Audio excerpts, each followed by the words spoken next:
Hello and welcome to the Planning Commission meeting tonight. Today is August 19th, and I will call the meeting to order.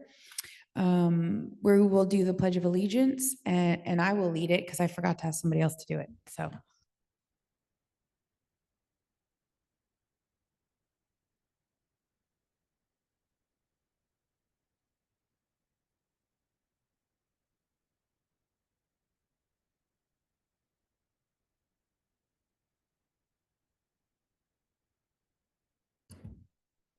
Roll call, please. Commissioner Carranza? Present. Commissioner Heath? Commissioner O'Malley is absent. Commissioner Panaccio? Here. Vice Chairperson Anderson? Here. Chairperson Keen? Here. 5 present, 1 absent.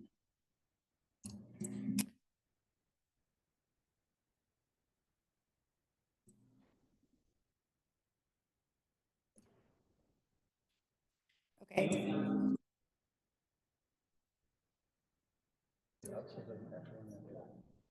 You're just not allowed to speak tonight. Okay, if you're attending in person or listening to the meeting tonight, welcome. I'm going to open public comment. This portion of the meeting is reserved for persons wishing to address the commission on any matter not on this agenda and over which the commission has jurisdiction. Please limit your comments to 3 minutes and state your name for the record before making your presentation.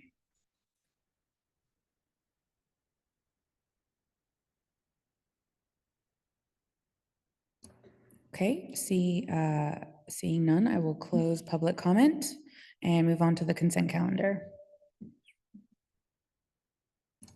And now I'll open public comment for the consent calendar. I had 1 item. For the draft minutes, I need to make a correction. I noted the applicant's name as Juan Ramirez. His correct name is Juan Viveros with a V. We can close public comment and then you can make a motion to change the minutes as needed. Okay, I'll close public comments on the consent calendar and have someone make a motion including the correction that Jessica just stated. I'll make a motion to correct that name, make that name change from Ramirez to Ramirez. Viveros. Viveros, thank you. I'll second that.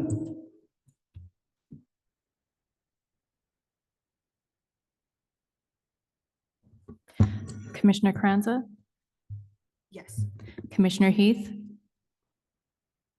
Yes. Commissioner O'Malley is absent. Commissioner Panaccio? Yes.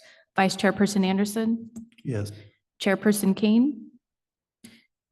I wasn't here, so I will abstain. Motion passes.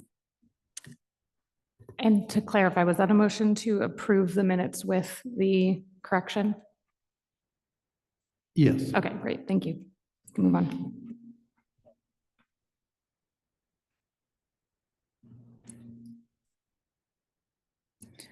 Okay, moving on to planning commission business. Is there any planning commission business that y'all need to bring up? No? Okay, we'll move on to our community development staff reports. We've got a good one tonight. I'm excited.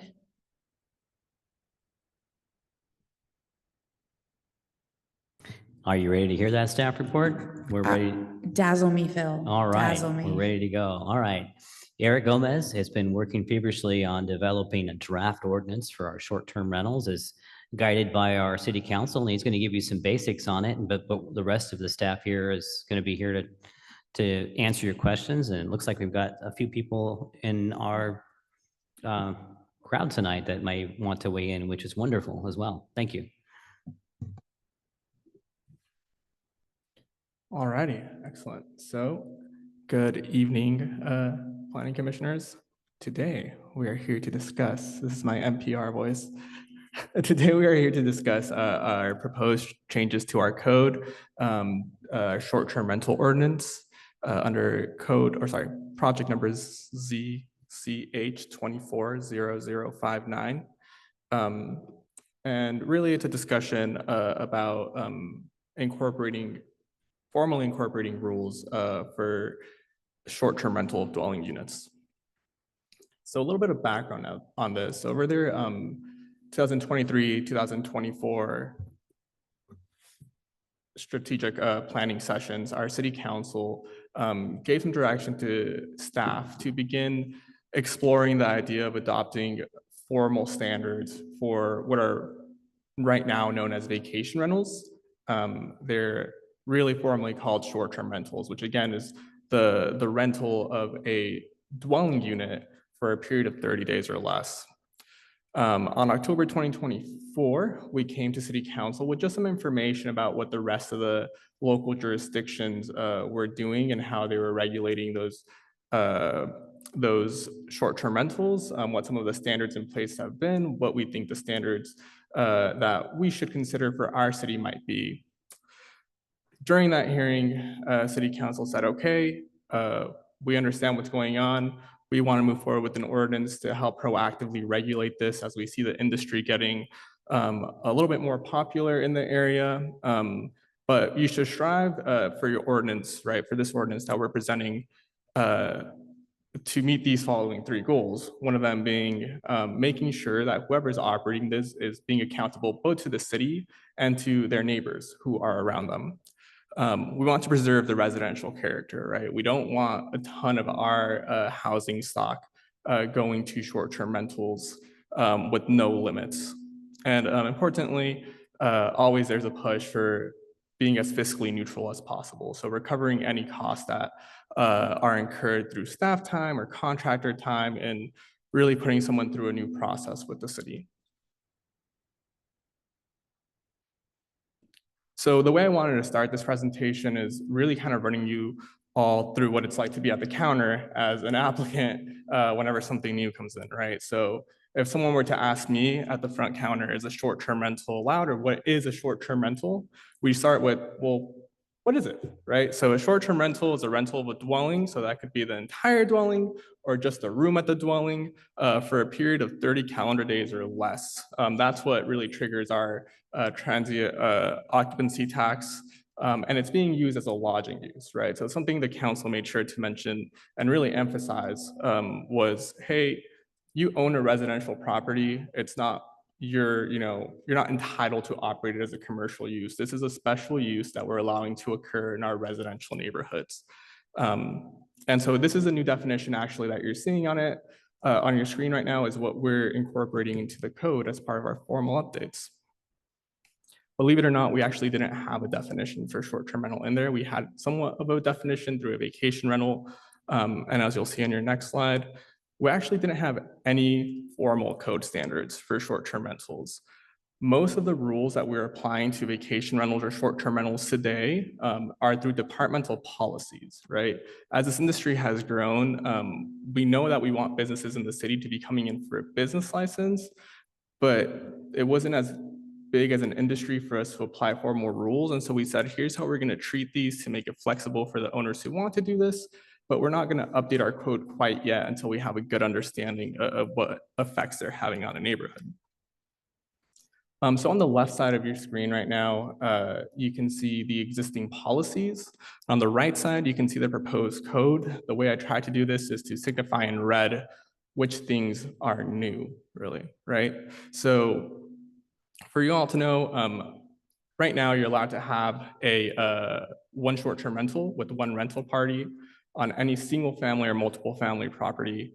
You can't do it in an ADU, which is an accessory dwelling unit. You can't do it in an urban dwelling unit. Those are 2 residential dwelling units that are under state law meant to address the housing crisis. And the state specifically says you can't rent these as lodging units. They have to be for long-term residents. We also don't want them to use any of our units that are deed restricted for affordability, right? Those are meant to be long-term housing. So right now, you cannot use those as a short-term rental.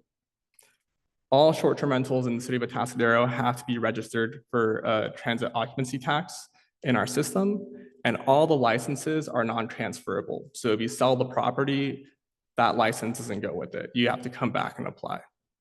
The only location where you're allowed, or locations where you're allowed to have more than one short-term rental right now is in our mixed-use zones. The reason being that our mixed-use zones are already zoned for commercial. They're, in fact, it's a mixed-use allowance in a commercial zone. And so you could already have a hotel there. We allow you to have up to 40% of the units on a mixed-use development as a short-term rental. And the reason that 40% rule exists is really a building department determination of what triggers the commercial occupancy designation, right? At some point, if all of these are lodging, you have a hotel. These are no longer residences. So what's in our proposed code, right? All of those things are basically staying with a few changes. First and foremost here on the right is a requirement that anyone who's operating a short-term rental should have fire life safety devices. What does that mean? An accessible fire extinguisher. It means having smoke detectors where they're required by building code, and having a carbon monoxide detector where it's required by building code. With some of these emergencies, fire emergencies that we've had recently, we also said, hey, let's put in a safety flyer requirement. Somewhere in your property, you should have posted, here are your emergency resources, here's to call an emergency, here's where you can go to get updates, here's your quickest evacuation route out of this house, right? We want people who are here visiting to be aware of those options and those resources, and to be able to get out quickly and not have any major issues in an emergency situation. Surprisingly, none of our, what we would consider neighborly requirements, good neighbor requirements, were codified. So things like quiet hours are included in our code as proposed, a requirement to make sure you have parking on your site, and also to just provide a 24-hour contact for your short-term rental, right? So right now, someone can give us a business contact, but that doesn't mean that if you unfortunately leased to someone who is having a party until 3 a.m., we have someone to call when they trigger a noise violation. So those are some of the new things, new standards that are being applied.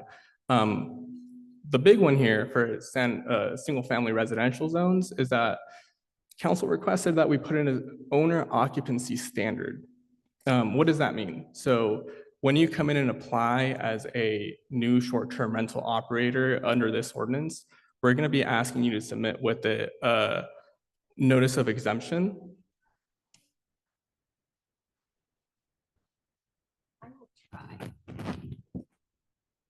I will also stand a little bit further away from the mic. Is that better?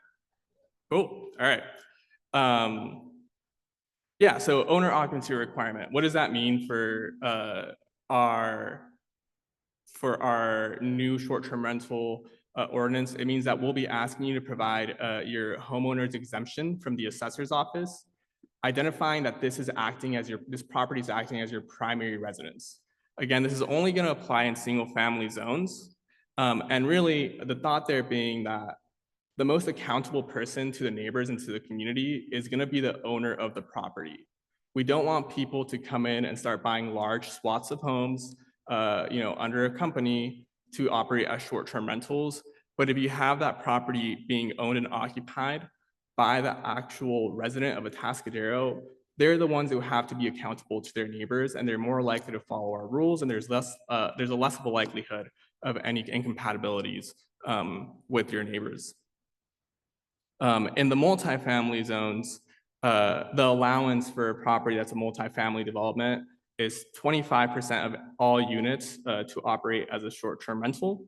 When we initially brought this to council, they did say, hey, this is still part of our housing swath, or housing bank, right, in the city.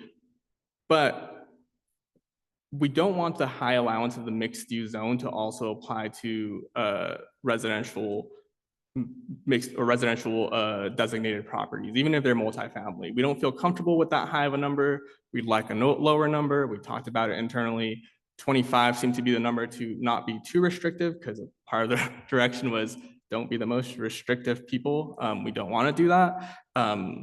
But 25% does allow you to have a good chunk of your units allocated to short-term rentals if you want it, while also still providing most of the housing you've created as actual long-term units.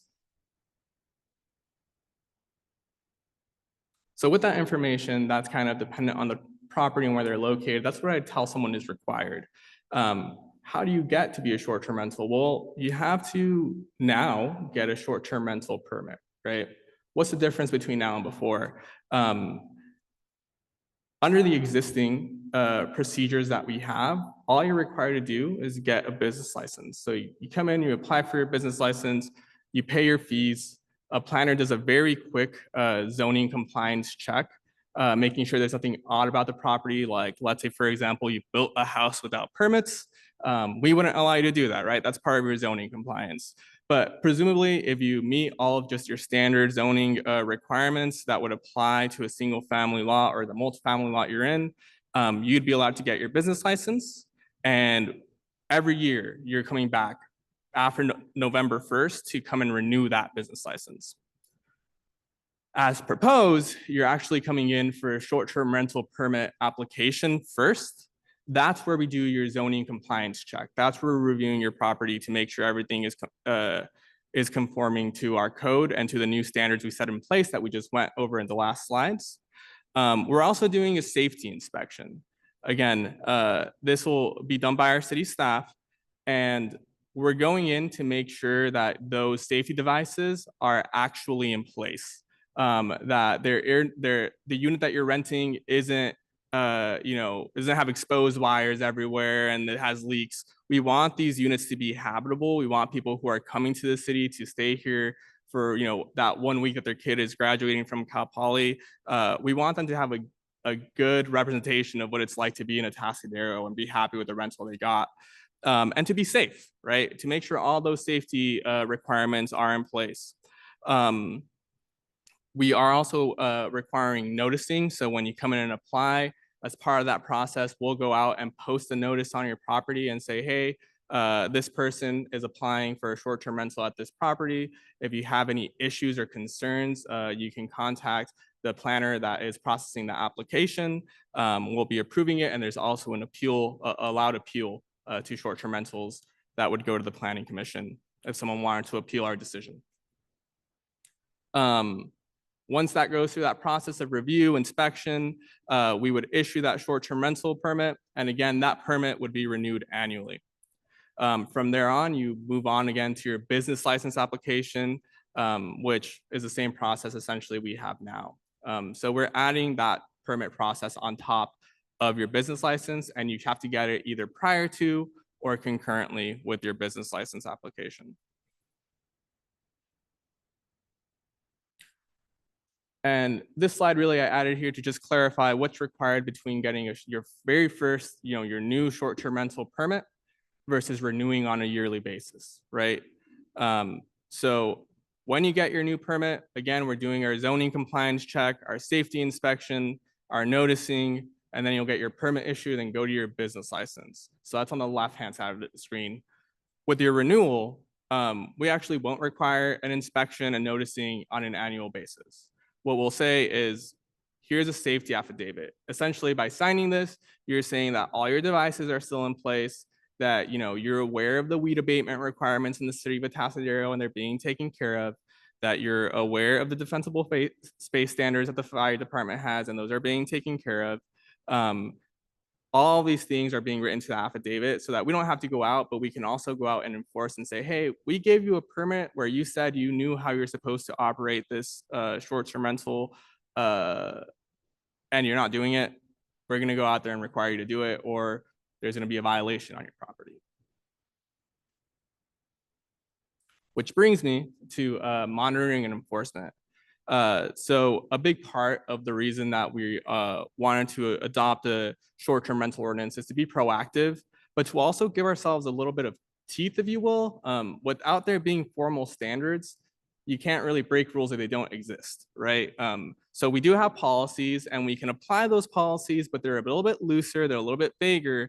And what adopting formally standards into our code does is allow the city to then be more accountable to the community and saying, hey, everyone's playing by the same rules. And if they're not respecting them, then we'll step in and help you guys figure this out.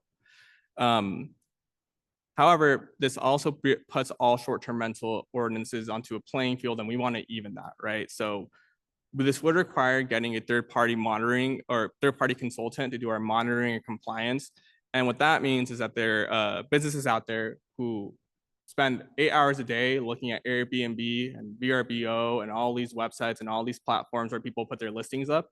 And they'll make sure for us that these units are registered for our TOT, that they have a business license, that they have a permit in place. And if they don't, they'll let us know about it, and we'll proceed from there. But that does come at a cost, and so that's why the whole cost recovery question came up. On top of that, just to note, our annual renewal does allow us to make findings and ensure that they're continuing to comply with our requirements, right?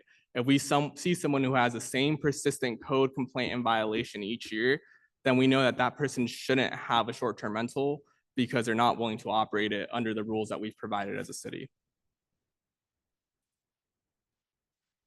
So as I mentioned, part of the goal is to be fiscally neutral with whatever we decide to implement.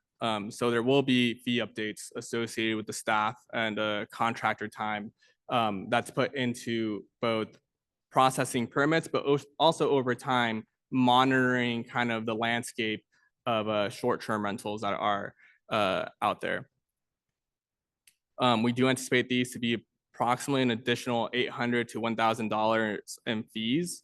But we are working through with a couple of different contractors trying to figure out more or less, as well as our fee consultant, to figure out exactly what the exact number is, and we'll have that ready for everyone at the city council hearing for review by them. So one of the things that we did in advance of this meeting, and I'm sure many of these people who are here received the notice, but we sent a mailer out to all our short-term rental operators in the city. Right now, there's 132 approved licenses for short-term rentals. Only 100 or so have actually filed for transit occupancy tax in the last fiscal quarter. Again, that's part of the accountability portion that we're trying to address, right? We want you to play for our rules. If there are clandestine operators that are able to charge cheaper because they're not contributing their fair share to the city, we want those people in our system. We want to even the playing field. But part of the reason we did this is because we assumed there would be a lot of questions from the existing licensees about how these rules apply to them. And it's fairly simple, right? The only rule that won't apply to existing licensees is the owner occupancy standard.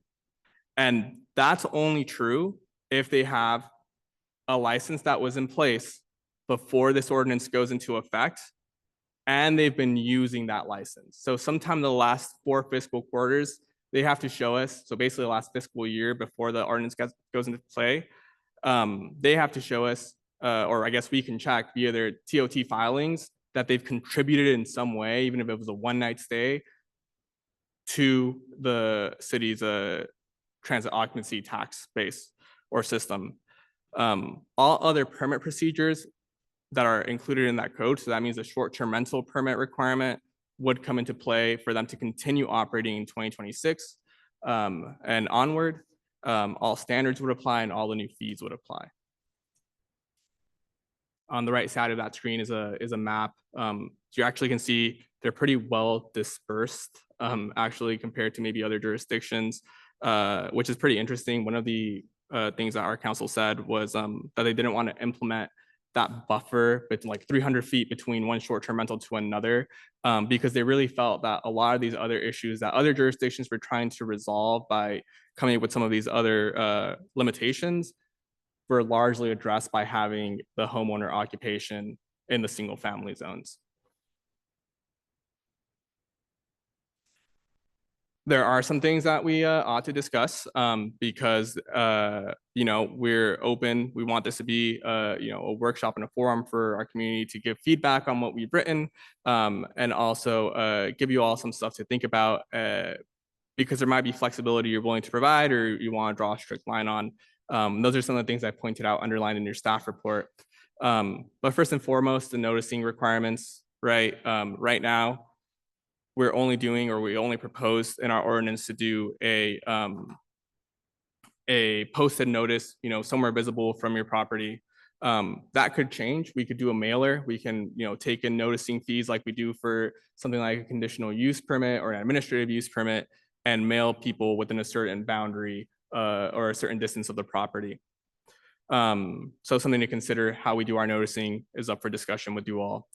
24-hour contact information sharing. So when we get that 24-hour contact in these new short-term rental permit applications, do we want it to be only for the city, or do we want to request that operators provide a postcard like they do in other jurisdictions to their neighbors and say, hey, you keep this in case you have any issues, 24 hours, you can call this number before even calling the city. Here's the 24-hour contact for my short-term rental.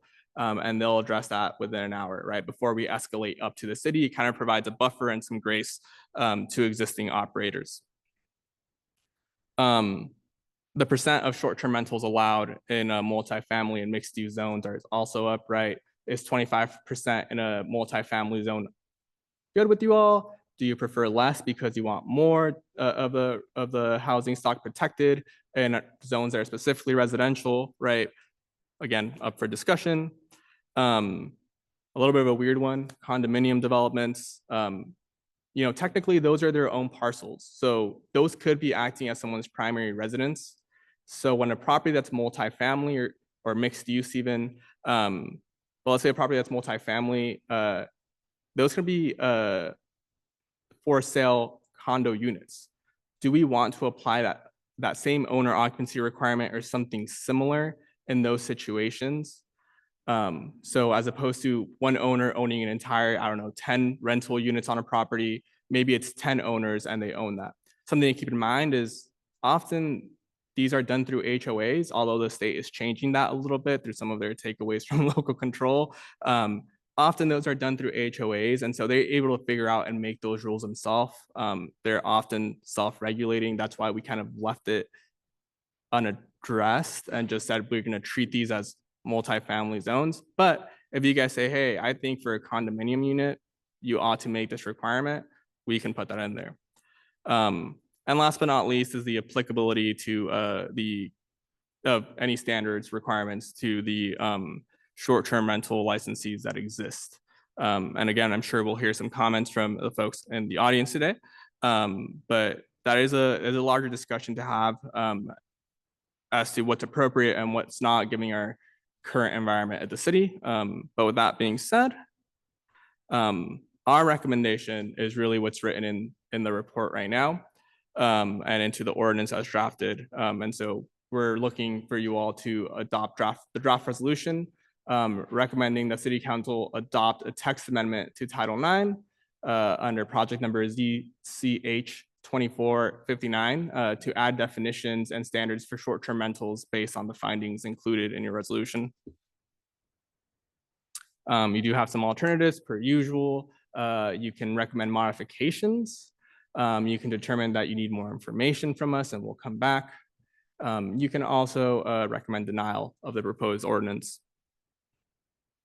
And I'll open it to questions. Hopefully you're dazzled. So dazzled.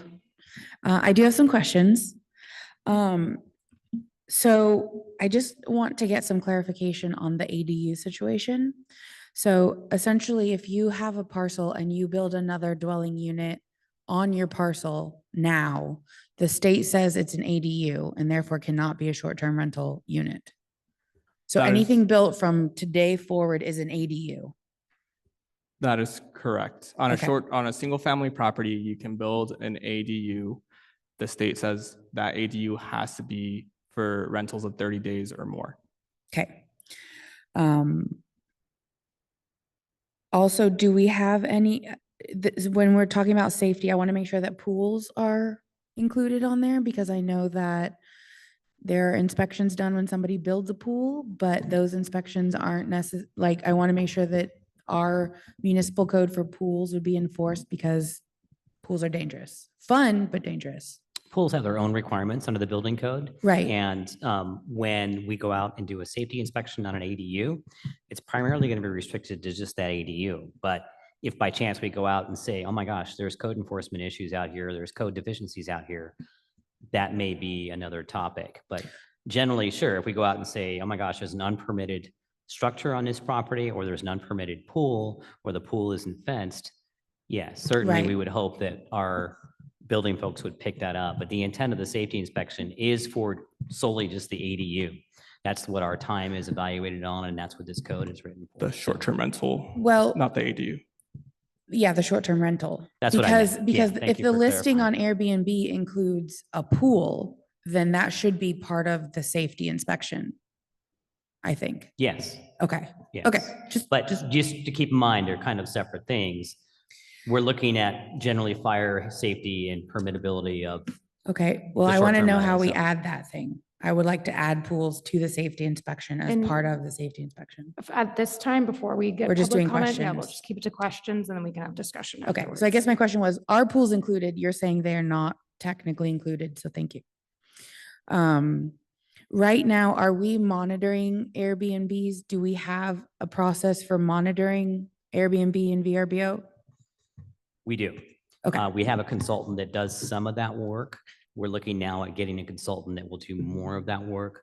Now we're learning that there's software out there where they can track multiple listing sites, not just Airbnb, VRBO, there's a whole bunch. And they can give us live up-to-date information on what they're doing, what they're renting, how much TOT they're paying, whether they're licensed. So we're doing some of that right now through our consultant. We're asking basically that we're going to be expanding that service dramatically, and that's where we would need to get some cost recovery. And Okay. that's a part of the basis of the fee. Will the renewal of the short-term rental license be the same cost as a new license? No, Okay. we anticipate that that will be significantly less. Okay, that's all for now. Anybody else questions for staff? No, I covered all. Oh, yes, Commissioner Carranza. Sure, thank you, Chair.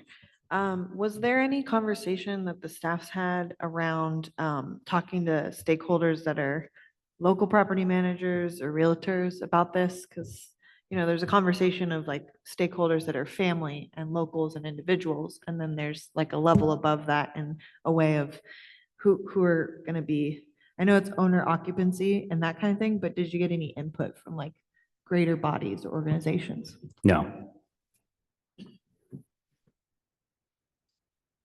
Oh, one more question. When we're talking about short-term rentals, that's hotels as well. And I know Kelly got some numbers. I asked her, how many hotel rooms do we have in Atascadero? We have that number, and hotels are definitely a different classification. It's, But we do have that number. I Yeah. think Kelly it's has. 858 hotel rooms with a 73 to 77% occupancy rate on average. I do want to be very clear, this ordinance is for the rental, short-term rental of a dwelling unit. Right, Hotels are not dwellings. They could have similar amenities, but they're not dwellings. right. And I understand that they're different, but it's not like we're packed to the gills with hotels that we need short-term rentals to subsidize. And so that was just kind of my point in getting those numbers.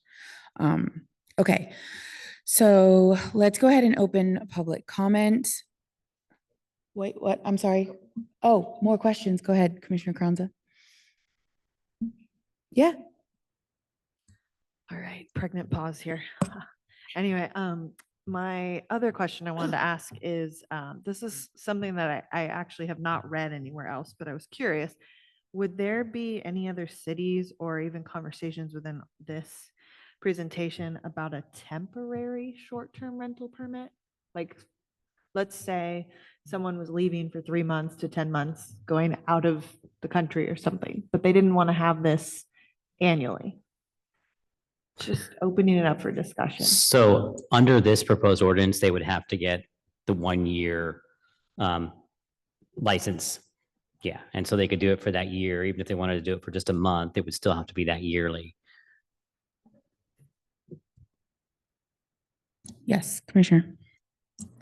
I have a question regarding the noticing process. You made it sound like approval was automatic, and if there's a neighbor who opposes the short-term rental, they would have to appeal.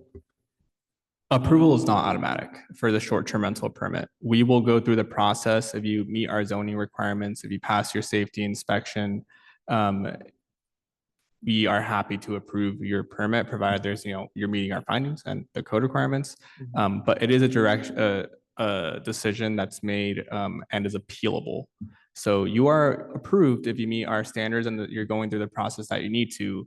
But if your neighbor has a reason to appeal or thinks that we missed something, they can appeal, and that decision then goes to the planning commission. Is there going to be some sort of a clear guideline that would help with that determination? For say somebody starts a short-term rental next door to you and you see issues, but where's the line? As in, just because one neighbor doesn't like it, maybe you're just not friendly with that neighbor and they have a problem. Are there going to be guidelines as to what would constitute an approval or denial? Yeah, I hear you. So with just like all our other permits, right? We don't want for just that bad relationship to be the reason you can't do what you're looking to do with your property, especially if you're going through the process to follow the rules and you've shown staff the evidence that you are following the rules. So what your guidelines there are your findings, right? So your findings for approval, the same way you would do for a conditional use permit, or even the findings that you have in this ordinance. Those are the things, kind of your guiding principles on, like, does this person get to have a short-term rental on their property? So in this case, I believe we have in there as findings, and give me just 1 second. Yeah, just to jump in, it's 9-2109 B4 is the findings for approval for a short-term rental permit. So they're going to be looking at a compliance with the requirements in 96187 and all other applicable zoning and municipal code requirements, as well as no verified code enforcement cases existing on the property within the last year, unless they've been resolved via a certain process. Yes. Thank you.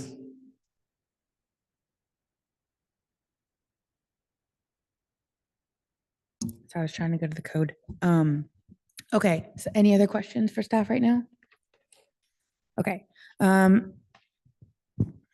Sorry, I lost my page. Nope, it's gone. Okay, so we will open public comment. If you have public comment, please come up to the podium. Limit your comments will be limited to 3 minutes.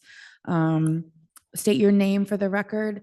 And just to let you know, if you have questions for us, I'll be writing them down and we'll answer them all together at the end of the public comment.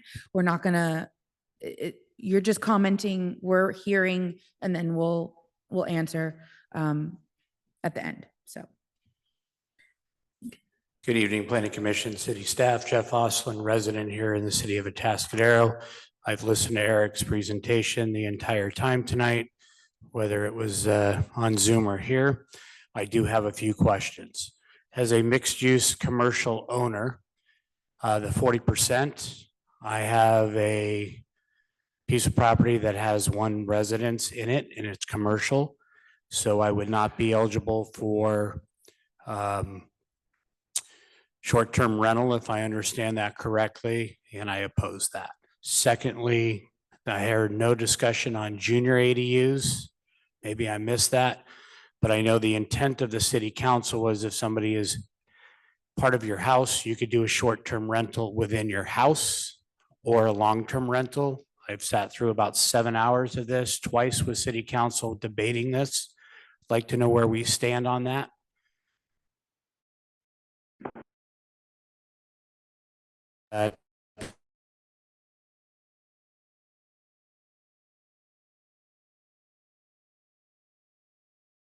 Kids, is that legal?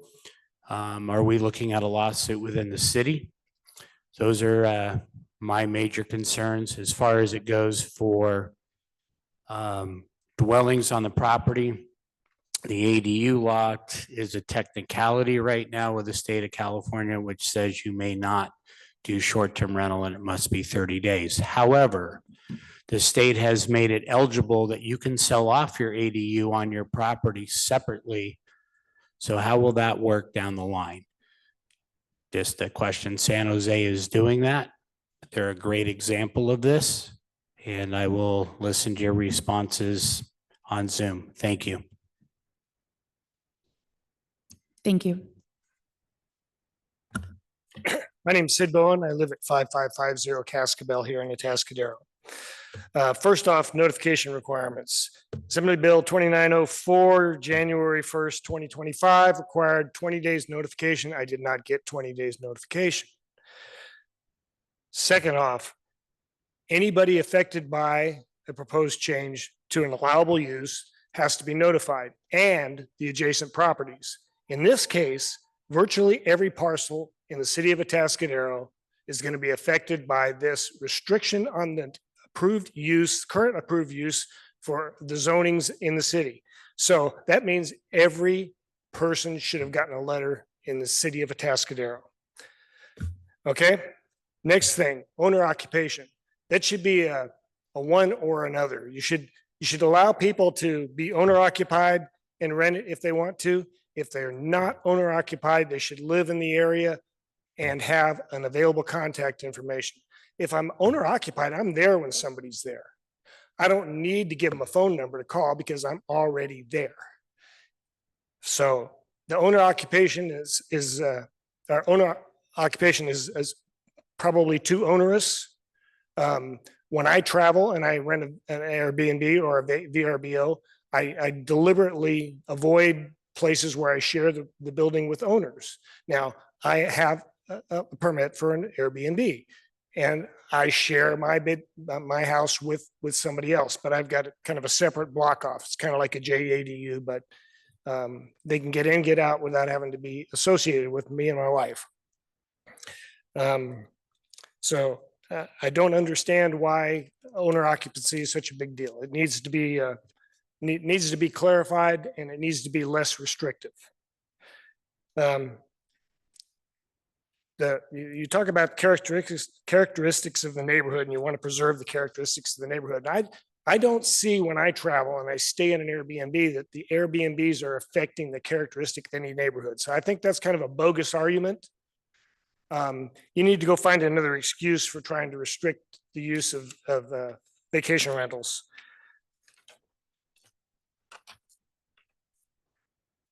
The cost, $800 to $1,100. If you took all 134 that are here, you're looking at somewhere between $102 and $140,000. Unless you're going to hire a full-time employee for the city, that's way too high. And my guess is you're probably not spending any money on it now that you need to, and you don't need to spend that money in the future. If you don't have a problem, you don't need to fix it. If you think you might have a problem in the future, then you can develop some standards for the future. But right now, we don't have a problem. We don't have a shortage of housing brought on by Airbnbs. Monterey does, maybe Santa Barbara does. Tahoe certainly does. Atascadero doesn't have that problem. So let's not try to create a problem where we don't have a problem. And let's not be too big brother about it. Set up some guidelines. Make it viable for people to come here and visit. Tourists do like to stay in rural spots. So you put in your discussion here that, well, tourists don't really come to do that sort of stuff. Well, they do. They come to stay at our place because we live out on the west side of town. We've got 3.5 acres. It's quiet. It's serene. They like those places. Let's not make it harder for people to provide that amenity. When I travel, I go downtown. I visit the cities. The people that have come to stay in our vacation rental have done the same thing.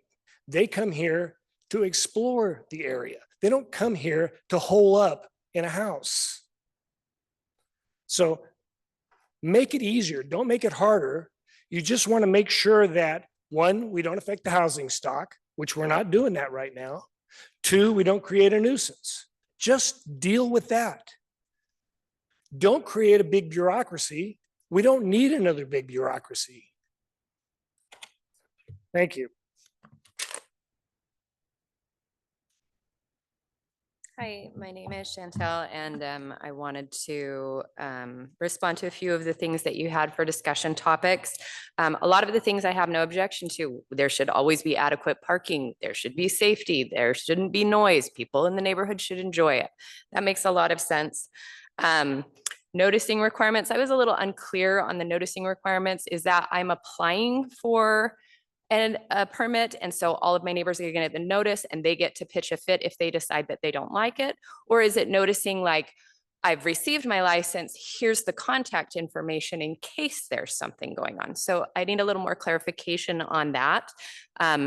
Most people are on pretty like good terms with their neighbors, especially if you're doing something with rentals. You want your neighbors to call and let you know if there's something going on. So that makes sense.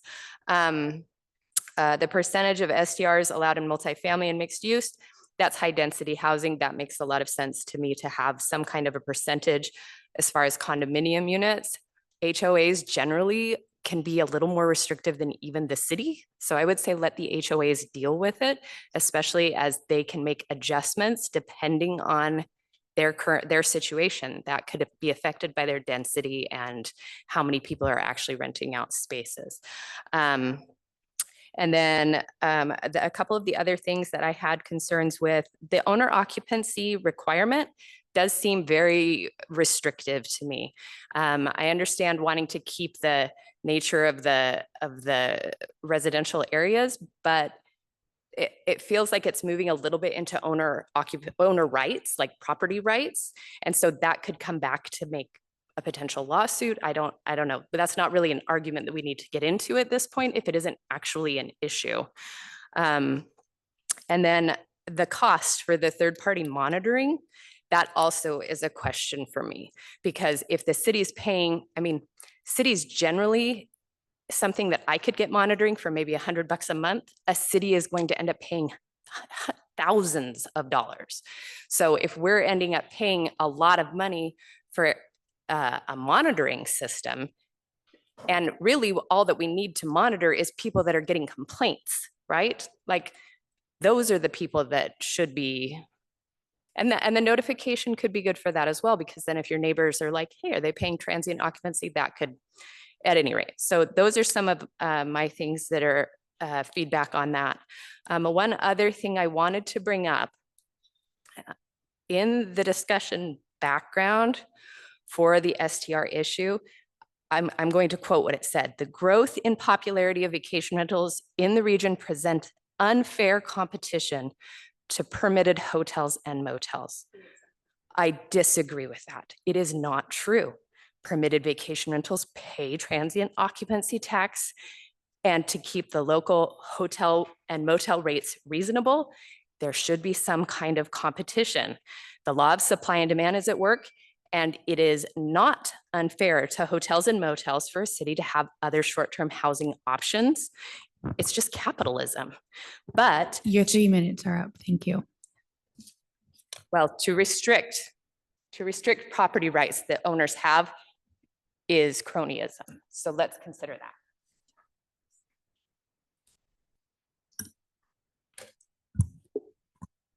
Good evening, commissioners. My name is Sarah Magile. I am a owner of Templeton Vacation Rentals, and I live in Templeton.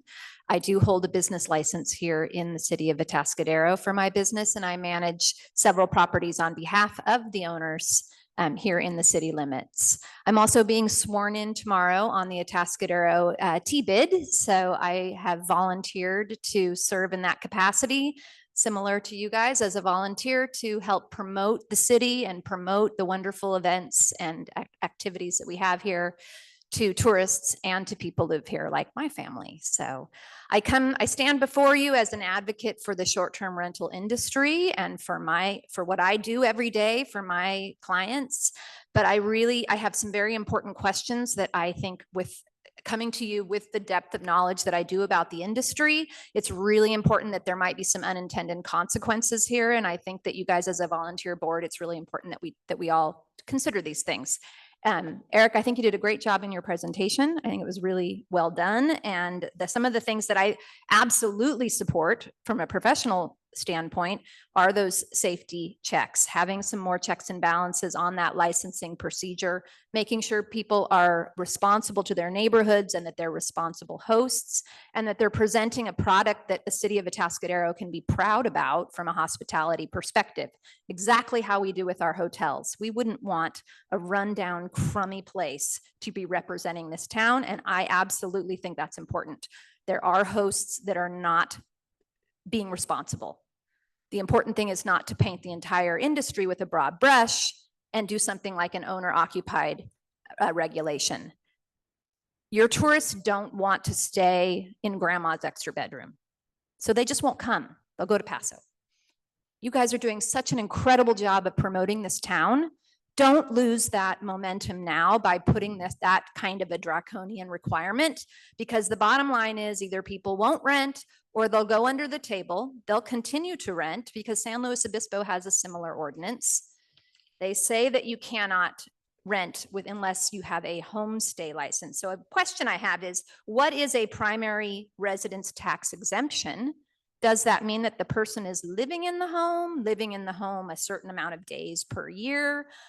I personally can't afford to buy a house here in San Luis County either. So I don't know what that is because I rent. So I need some clarification on what that document is and what exactly it means to someone who's operating a short-term rental in their home. Most people want to not live in their home and rent their entire home to another family less than 30 days. Renting rooms in your home is not popular to homeowners and it is not popular to tourists. So I really would discourage having that be part of the ordinance. There are other ways to accomplish what you want to do here. We need to zero in on the bad hosts. I'd like to see the data of what is contributing to this conversation from code enforcement. And I did make a phone call today to code enforcement, and they are going to prepare a report, but they said they have 10 days to do it. So I didn't have it for this. I'm assuming that you guys have some data on noise violations, parking violations, unpermitted homes, party houses. It's usually pretty easy to zero in on the problem people. Let's pull their license. Let's give that license to somebody who can provide a beneficial hospitality environment and be proud. And so I think that a lot of the things that you're proposing are so important. And I, as potentially getting sworn in tomorrow, I'm happy to help with those. I want to be part of the solution. The owner-occupied part is untenable. The 2 cars, no matter how large the property, is untenable. Those 2 things do not work in this industry. And if you put draconian requirements on it, the bottom line is, like in San Luis Obispo, they'll just go underground. San Luis Obispo says that only homestays are allowed. When I did a search for an entire home on Airbnb yesterday, which implies that there is not someone living in the house with you, I got almost 175 listings active. They're not paying TOT. They're not, and we can't regulate them, and we can't go after them if we have an issue. So let's keep it regulated. Let's keep it licensed. Let's reward the good hosts and their good management, and let's pull the licenses on the bad hosts. That's the better way to go about this versus the broad brush and creating a problem where we don't have a problem. We have beautiful homes that tourists are lovingly enjoying every weekend, and they're talking about them. Look at the reviews on Airbnb. People love staying in the rural homes of Atascadero and enjoying that environment. There's a lot of people who just prefer to stay in a hotel. You're There at are- 3 minutes. Thank Great. you. I appreciate your time and I appreciate your dedication to the city. And before our next speaker, do we have a timer for our? I heard a beep one time for 3 minutes, and then I didn't hear the beep the second time. We're gonna pause and maybe. No, I didn't either. Yeah. There's a red light that comes on at the dais. There's a red light over here. For some reason, it's really quiet. I'll change it right now and we'll have it a little louder. So we do have a timer going. So the red light is 3 minutes. Okay, well, I'm going to keep it short so she can have my time. The only thing that I have to complain about Can you is, state your name for the record? my name is Linda Keltz. I Thank you. own Lodge West, which is a vacation rental. I've been licensed since 2013. And the only comment that I have is, you don't require parking for hotels. You have approved a hotel down here next to the theater that you require no parking for, and yet you want vacation rentals to only allow 2 cars. On 3.5 acres, when you have people coming from north and south directions, and you have family members that are 10 family members and they have 5 cars, I'm not sure what you think people are going to do with their cars, because they're not going to carpool when they have to come from different directions. So I think that's an unrealistic requirement. In a city area where it's a congested residential area, that may be good, but not across the board for all vacation rentals. Thank you. Thank you. Good evening. My name is Patricia Cooley, and my husband and I are short-term rental owners here in Atascadero, and we also have a short-term rental in Morro Bay as well. The one that we have here in Atascadero, we've had for a number of years. It was an old rundown home that's on the Atascadero Lake. My husband renovated it. It's amazing. It's beautiful. And people come from all over, from other countries, to come and enjoy our Atascadero Lake. People come for weddings at the pavilion. And I would be devastated to find out that this ordinances or things would be put into place that would limit our tourists coming to our community. People come here, they love it, and sometimes they move here. So let's not limit that. Let's put in ordinances that are going to protect both the owners and the guests and the neighbors.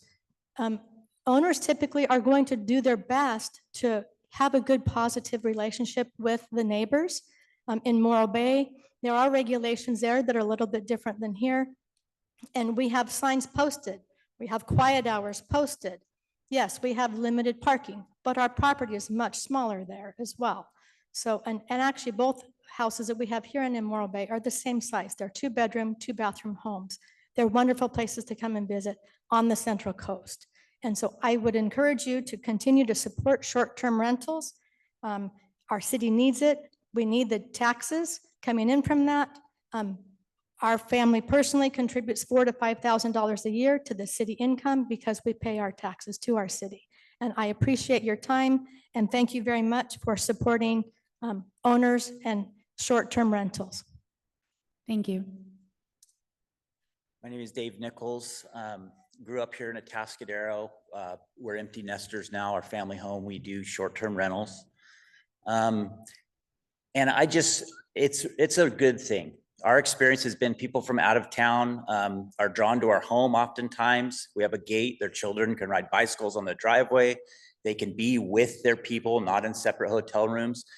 Our guest book recommends them to all the restaurants and all the local attractions in the area. Amazing job Atascadero's done in creating a downtown culture and events, something I never thought I would see growing up here, that this city would become what it has. It's so impressive. And I'm proud as a homeowner to have people in town and say, look at everything we have to offer. And to be honest, because it's Atascadero, they're looking at San Luis, Pismo, and we're giving them a bigger house, a more affordable price, a rural setting, and it's bringing people to the city. We pay taxes just like the hotels. It does grade a little bit when we talk about helping hotels. I don't see any reason for that. Don't change the rules on us to help hotels. Our house was rented and we had to stay in the hotel down by the theater. And if we ever do again, I'm bringing my own sheets. Like, it's pretty bad. Our Airbnb is immaculate because we need the review. If we get a review, we don't get a booking. Our house is better kept than it's ever been because I have to present it generally every weekend. We're full about 40% of the time. The hotels were about 70% of the time. They're still beating us. And as I mentioned, sometimes I want to bring my own sheets. But the tone, I think, should promote this. I'm okay with regulating. We're playing by the rules. We're paying the fees. But it should be easy and accessible if you're playing by the rules to do this in our city. I think it's good for our city. Thank you. Thank you. Hi, officer. My name is Min Hui Shi. So I have a couple questions. How to prove is the owner occupancy? A lot of people already said that. And how much is the STR application fee for the new one? And how to get a safe inspection? Is we prove a picture or you will come to our house? And when the new order will be issued? And what is TOT? It means tax. And 24 hours contact information sharing is from whom to whom. So do I have to notice the neighbors? Because sometimes we do the Airbnb, neighbors may not notice that the people come very quietly and leave. They just want to have a rest. I don't want the neighbors know my information actually. And I just want to say Atascadero do a very good job to attract so many people coming, because Atascadero don't really have a winery or beach to attract people, but Atascadero recently do a lot of events to attract them. So the people come here, the hotel are really expensive and they choose for the locals like us. And actually for I have 3 kids and I have limited income and I have income from the short-term rental and I support the local business too. I feel it's really good for everyone's business. And I don't think the short-term rental affects the rental market. It's the homeowner, they have a high interest and a high house price. It's not our short-term rental affects that. I just want to say, please lower, easy the rules so that more people can afford that. Thank you. Thank you.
Chair, I believe we're back in business. Yeah, we're gonna.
Chair Keen, I think we're ready to start again when you're ready.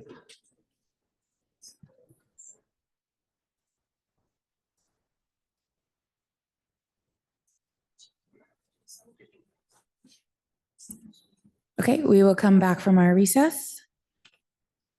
And can we start his 3 minutes over? Yeah, we'll Okay. resume public comment. Great. So when you're ready. All right, I'm just gonna start from the top. Again, my name's Trevor Orick. Appreciate you guys having us here tonight. We started our owner occupied short-term rental in 2018. We did this to help supplement our income along with helping to pay for the ever increasing insurance, utilities, and property tax, which of course is California makes it more unaffordable.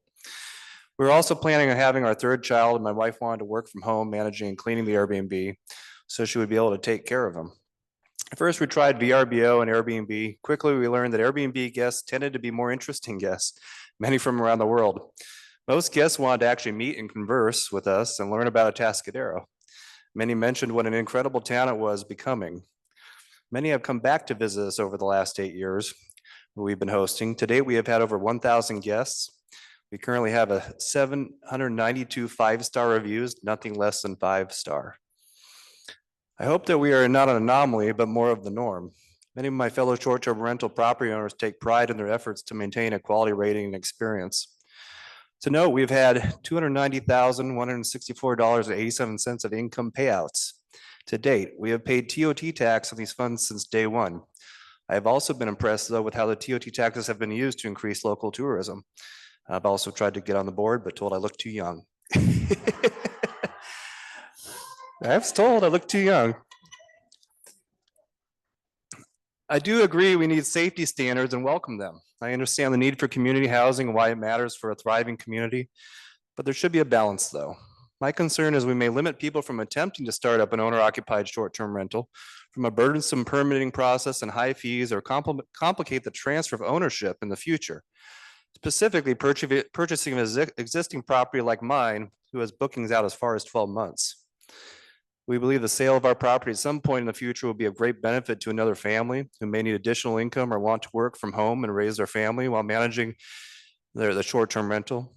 Transfer of a property to a new buyer who may need the supplemental income of an existing short-term rental would ideally be quick and inexpensive, so rentals can stay scheduled and do not need to cancel reservations. That would also bring down the property rating and hurt the rental rate for the new buyer.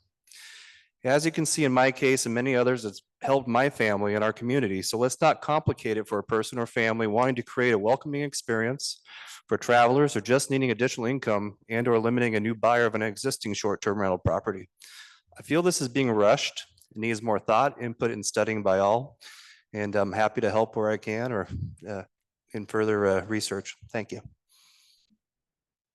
Thank you.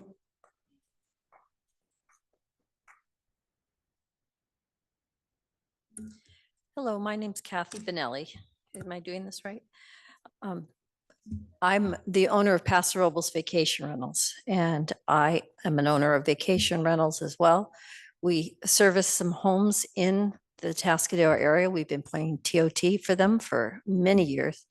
I started this business in 2005 when VRBO was the equivalent of Craigslist. It was little blue ink and there were no pictures, and it had a little paw if it was pet friendly. That's how people were renting houses. Vacation rentals have matured. I started this business for the local before Airbnb even existed. There have been lots of changes. It's like first there was Coke, now there's Pepsi. It just keeps growing and changing. It's not going to go away. People enjoy it. I myself raised 5 children. You can't go to a motel room or a hotel room, especially if they're younger children. And there's fire laws. You can't put that many kids in one room. And I mean, it was just always, if there was a house or something, there's a reason for vacation rentals besides just the quiet and the relaxing.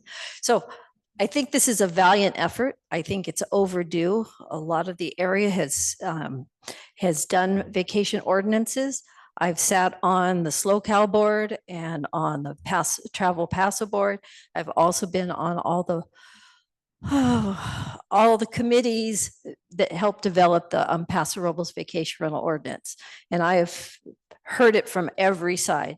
I'd be happy to help if there's anything, but I'm just going to rattle off some quick questions that you guys maybe should look at, because this is a start, but it's not a tenable.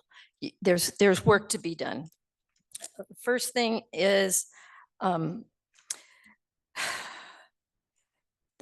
in a condominium, there's certain pitfalls here that you guys have to think out before you just make an ordinance. Besides a homeowners association, when you have some of these multi-family units, housing, first of all, you have workforce housing that should be protected. So saying that a percentage of it can be in and out, that is not really protecting that shared wall environment of a multifamily complex. And so I think that's something that you should analyze. In a homeowners association for a condo, if that condo has, I don't know what you have in Atascadero, but let's say tennis courts, or if they're using the shared space and commonality that a condominium complex might have, you just don't want to set yourself up for putting yourself, allowing something or not allowing, and then getting in the quagmire of the debate between owners. So be careful on that one.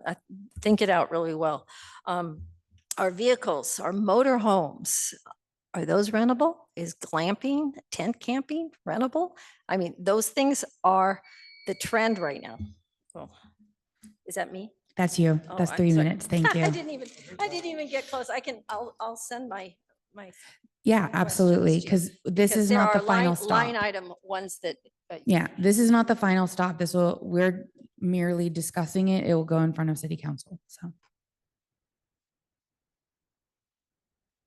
Hi, my name is Crystal McGee. I'm a short-term rental owner as well. I just had a quick question about this cost. You mentioned the $800 to $1,000. Is this a yearly you're planning to charge us homeowners? My comment, it feels very exorbitant. I'm already paying $8,000 to $10,000 a year in TOT taxes, and to pay an additional $800 to $1,000 a year would be that's a lot. And so is this yearly? Is this one time? That's my question about those fees. Thanks. Thank you.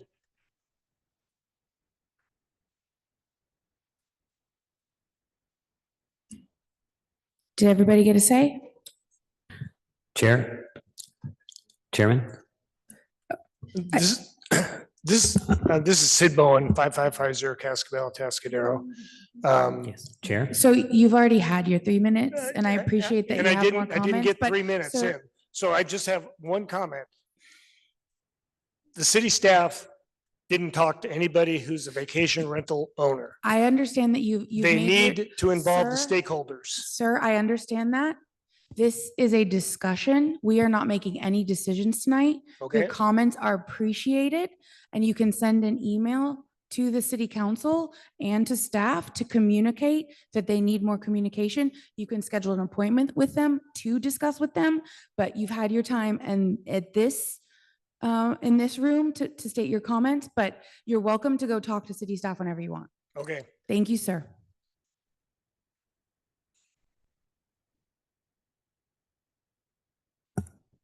Hi, my name is Sharon Rademacher. I've lived here for 43 years.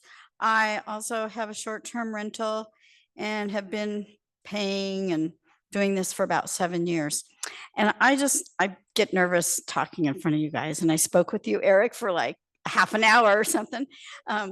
Anyways, I just want to say I commend all of you people who came out here to say what you had to say, because there's a lot of things I didn't even think about that you guys all brought up. So I just applaud you, and I agree with them on a lot of stuff. So I really do hope you guys listen and what else do I want to say? Oh yeah, I heard something about people complaining. Where are those people who are complaining about the short-term rentals? They're not here to talk to us about it, apparently. Thank you. Thank you. Okay, if everybody has made their public comment, I will go ahead and close public comment and bring it back. And I totally forgot ex parte. So Commissioner Kranza, do you have any ex parte on this? I am a homeowner in Atascadero, but no multi-use, no family, like no commercial type investments, just single use. So none other than that. And you and I did have a discussion previously. Yes, I did talk to you about an hour or two before the meeting. So We did. talk. a little Yeah. bit. Commissioner Panaccio, any ex parte? No ex parte. Commissioner Heath, No ex parte. Vice Chairperson, I do own a rental, but it's not a short-term rental, but yeah, okay, I don't expect it to be. yeah, and mine is just that Multifamily. Commissioner Kranza and I had a 20-minute or so discussion about it. Just the two of us, nobody else was there. Okay, so that's our ex parte. I want to address a few things that I'm hearing because I've stayed in Airbnbs. I love them. It gives you a nice little flavor of the place you're staying. That's not a hotel. That's, you know, it's lovely. Airbnbs are lovely. And how I read this is not that we are trying to get rid of them. So I want to make sure there's a lot of comments about grandfathering in. And I want to make sure that everyone understands that if you're operating one now, if you have a license now, if you've paid your taxes in the last year, you're good. You get to keep operating, right? I think that what we're trying to accomplish, what the city council is trying to do is say, like, we like it the way it is right now. We don't want it to explode. We don't want 132 units to turn into 200, 300, 400 units. So we're trying to get in before it is a problem, So yes, some of you are already owner occupants. Some of you are not owner occupants. That's fine. You're already operating. You're following the rules. You're paying your taxes. You're good. You're good. But in this size of a community, you know, maybe this is where we can handle it. I don't know. But we're also trying to put in rules so that if people want to do one in the future, these are the steps that they need to take. And many of you asked for that. Many of you asked for regulations. Many of you said, yes, we should definitely put rules in place so that people know what rules to follow. That's what we're trying to do. And I appreciate every single one of you who emailed, who spoke, everything. Like, it's great because yes, we have room in our community for short-term rentals. But at the same time, the city has an obligation to the community to make sure that there is a balance. And that's what we're trying to accomplish. So, let me address some of the specific things because I wrote a whole bunch of notes down. If you have built an ADU, if the thing that you've built on an ADU, and there's a date in here, which I forgot, can you tell me the date off your top of your head? If you built an ADU after? January 2020. January 1st, 2020. If you build an ADU after that, it is a state regulation that you can't make it a short-term rental. That's not our rule. It's not us. It's the state. So I just want to be clear on that. So ADUs, junior ADUs, if it has ADU in the name of it, if it's an ADU classified by California state, you can't make it a short-term rental. It's not us. We didn't make that rule. Somebody had a question about selling ADUs. Not totally clear on what that has to do with short-term rentals. So I'm gonna, Phil, you want to comment on that one? Okay, go for it. Right now, you don't have the ability to sell an ADU in the city of Atascadero. State law is tending to lean that direction to allow for that to occur, but not at this time. Great, thank you. I'll just quickly add that there's a very narrow allowance for sale of ADUs, but it's a very specific entities. But under it's state law. regulations. Yes, this is Okay. a state regulation. Great. Sorry, Oh, go ahead, yes. Commissioner Torres, sorry, just wanted to add, because I heard that question also, and I heard part of it was like, what if you have an ADU on the property and had the main residence? That's okay. Your main residence, you're allowed to rent out. It's specifically that building that's being called the ADU, the one that is secondary that you permitted after. That's the one that you can't rent out. But that main residence, if you were to live on that in that ADU, or someone else were to rent that ADU full time, and they were part of, if you were a new short-term rental applicant, they're part of the ownership, you could rent out that main residence. State law only affects the ADU. Thank you, because I thought about that. and thought I- Related to that, the definition of owner occupancy, that came up again and again and again. Yes. And owner occupancy means owner occupancy of the property, not the structure of which you're having for a short-term rental. So if I am living in another unit on the property and I'm short-term rentaling my primary house, which is a separate structure, that would still be considered owner occupancy in the property under this proposed regulation. I So wanted you- to clarify that because a lot of folks think it's in the same structure and it's not. So you can build an ADU, go live in that ADU, rent out your primary dwelling. That's a little loophole. We won't talk about that, but Yeah. yes, it's true. And that, Cover your ears, Yes. city attorney. I literally wrote ADU Um, loophole in my notes. That same rule applies to JADUs. And just gonna piggyback one more time off of Phil, because the question came up a couple times, is what is a homeowner's exemption? It's a document that you can go get at the assessor's office, and it's how you basically write off a property as your primary residence. Mhm. And it essentially is saying that you're living on it for the majority of the year. It's not Yeah. If the you- whole year, but the majority of the year. And you should be able to get that document from the assessor's office and bring it into the city and say, here it is, here's my proof. If you could actually just, There's a form. There's a form on the hold tax off. assessor's office. I had to fill one out when I bought my house. And I don't remember it, but yeah, if you buy a house, you have to fill it out. The real estate agent hands it to you in your packet of billion forms you have to fill out. So you can get it right off the San Luis Obispo tax assessor's office and see exactly all the qualifications. And again, that's a county thing, not a city thing. The county requires that form, not us. So We're Chair suggesting that if, King, go ahead. Public comments closed. Oh, So we're right, gonna try sorry. and keep this to discussion Yes, amongst the you're right, commissioners. And if sorry. you have questions, staff can answer them. As for the notice, the clarifications about the notice came up and I'm gonna answer it even though I probably should send it to staff. Notice is when you're applying, you put a sign out in front of your house saying, I'm applying to be a short-term rental. And then your neighbors can comment, but there's, again, like Eric said, there's things that they go through to it. So if you have a neighbor that hates you and they complain, that doesn't mean you can't be a short-term rental. And again, y'all who already are operating one, you don't have to do that because you've already got a license.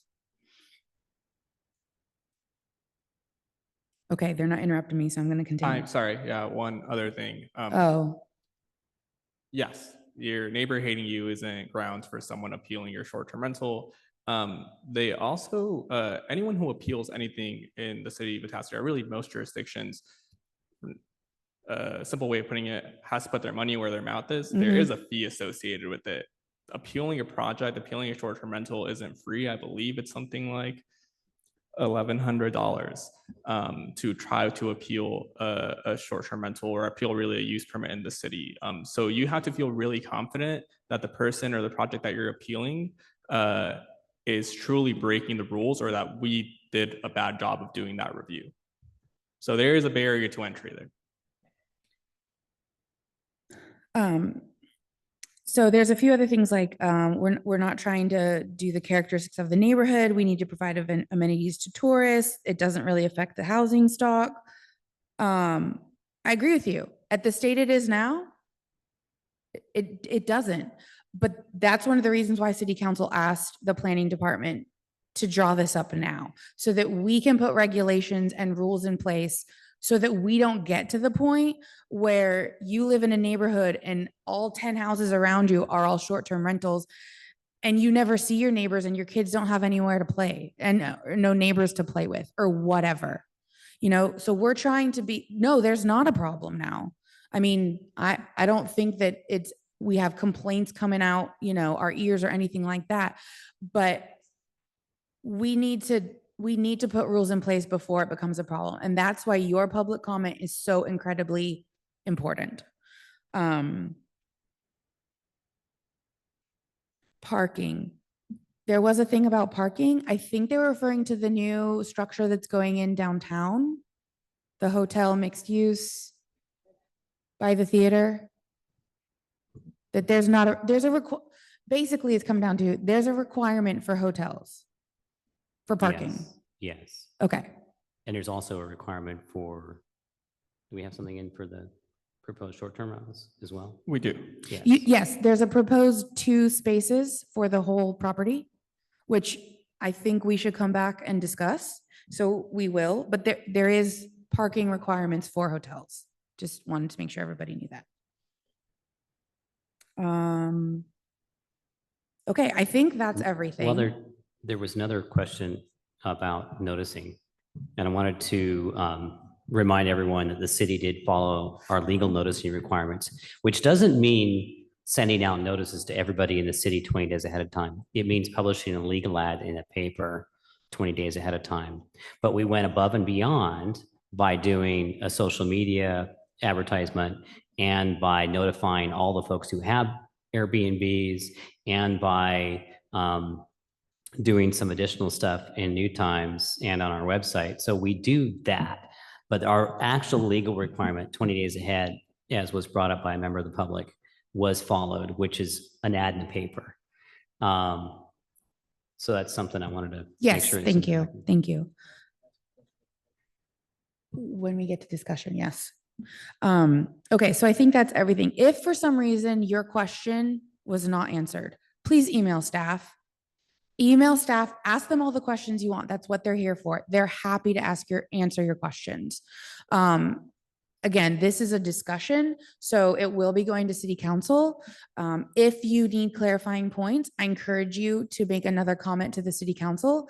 I know that it's a lot of work to write the emails and to come out to these meetings, but like, it's important. It's important for you guys to tell us these things and that we have these discussions and this communication. Like, it's just, yes, it's important. Sorry. I love it when people are here. I love it when the public comes to our meetings. I really, really do. Okay, so all the questions are answered. Okay, so we're going to move on to discussion amongst the planning commissioners. Eric, can you put up the discussion topics again for us? Only if you're going to say nice things about me and how wonderful I am. Okay, I wasn't gonna, but yeah. So just to piggyback off of Chair Person Keen, you know, even if there's some hostility and some voices, I appreciate the fact that there's room to actually debate and talk. And we're here not getting paid to, you know, there was a couple people who understood that on the microphone. And so if it's directed at us, I know it's not personal. You know, this is a very hot topic and it involves a lot of our livelihoods and vocations. And so I get that. And I appreciate everyone's coming in here and speaking, no matter how nervous or how upset or, yeah. So anyhow. Okay, so since these are like the specific ones, I think we're going to go topic by topic and talk about each topic. And then if you guys have additional topics like parking, we'll add them on to the end. Okay, so the first, noticing requirement. Right now, the code says noticing requirement is a sign in front of the dwelling for 15 days.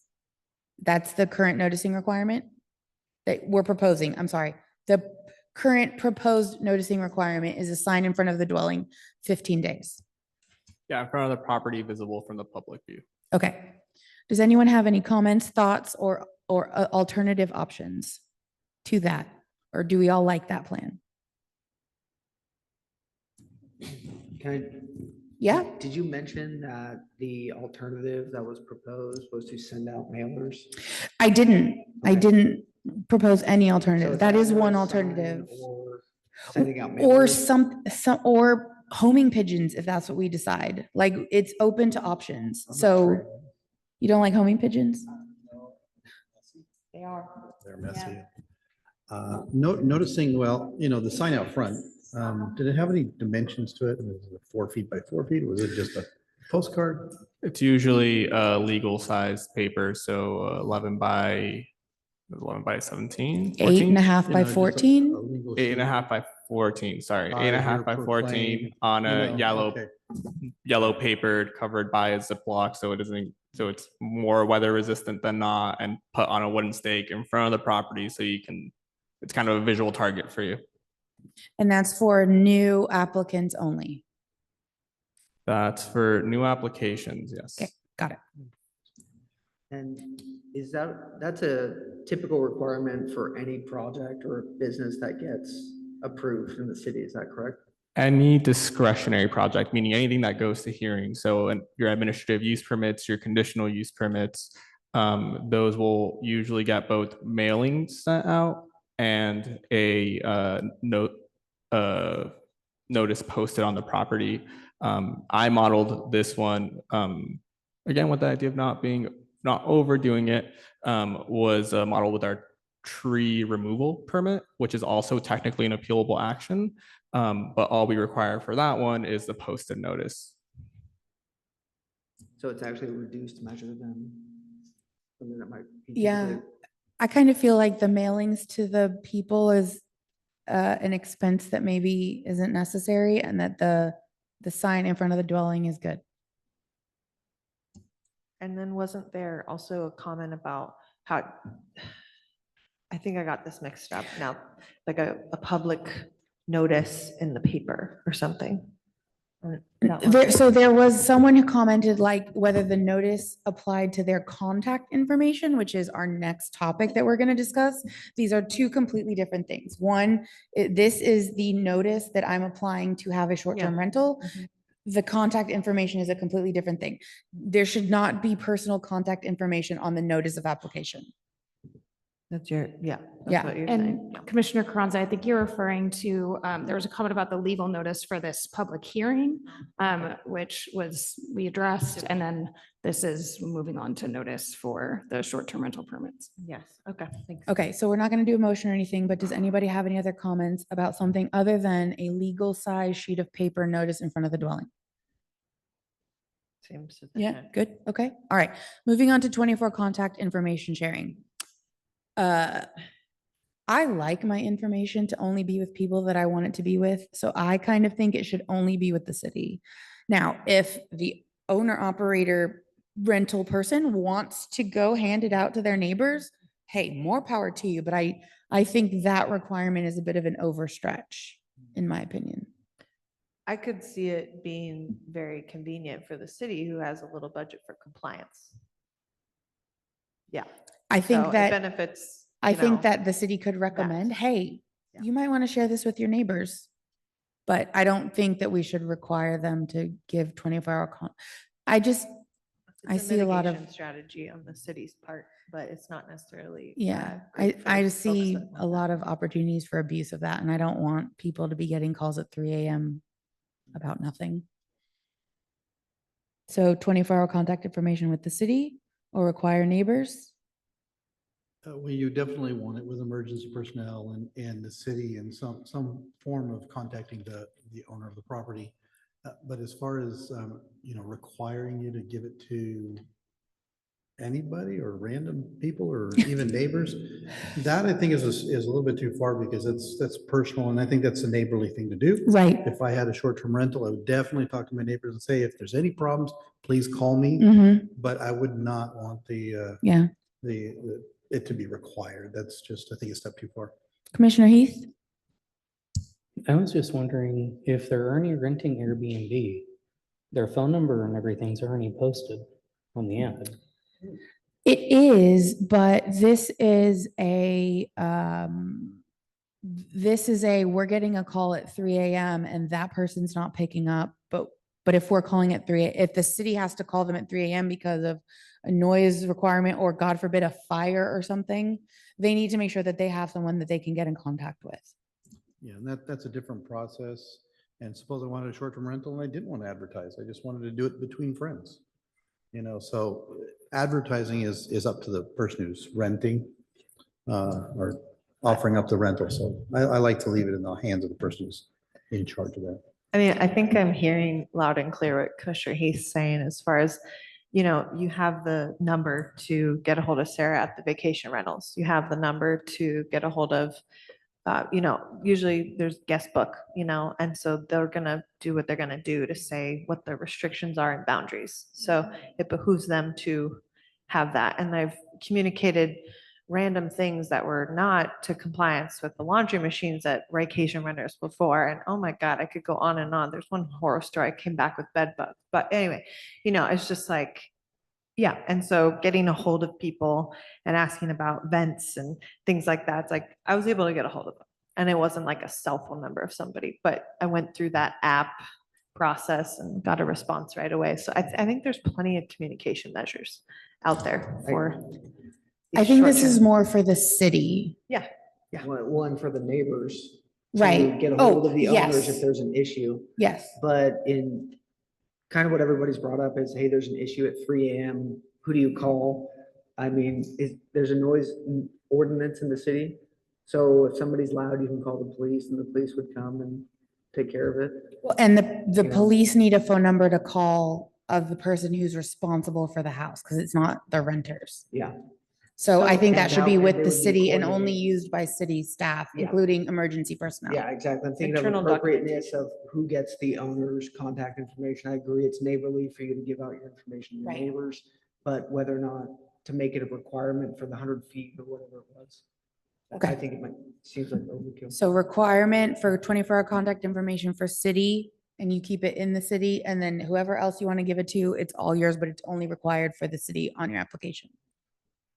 Yes, yes, good, great, That makes fantastic. perfect sense. Okay. Percent of short-term rental units allowed in multifamily and mixed-use zones. So I think that we should have a discussion on this. I don't know that we're gonna as easily agree on this one. And I think that maybe this actually might be a good thing to punt to the city council and make them decide. Because multifamily zoning, so you can have a single family dwelling in a multifamily zone. And how does that affect the owner operate? So if you have one house in a multifamily dwelling zone now, and you want to rent it as a short-term rental and we limit it to 40%, then you can't. That's a great question. And it was asked. And we Yes. actually just mentioned, I don't think we answered, we just said, I don't think we answered Yes. the question. So the way we wrote it is in these zones, in the mixed use and multifamily zones, it's at least one and up to 40%. Okay. So if you have a single family dwelling in the multifamily zone, you get to operate that as a short-term rental if you want to.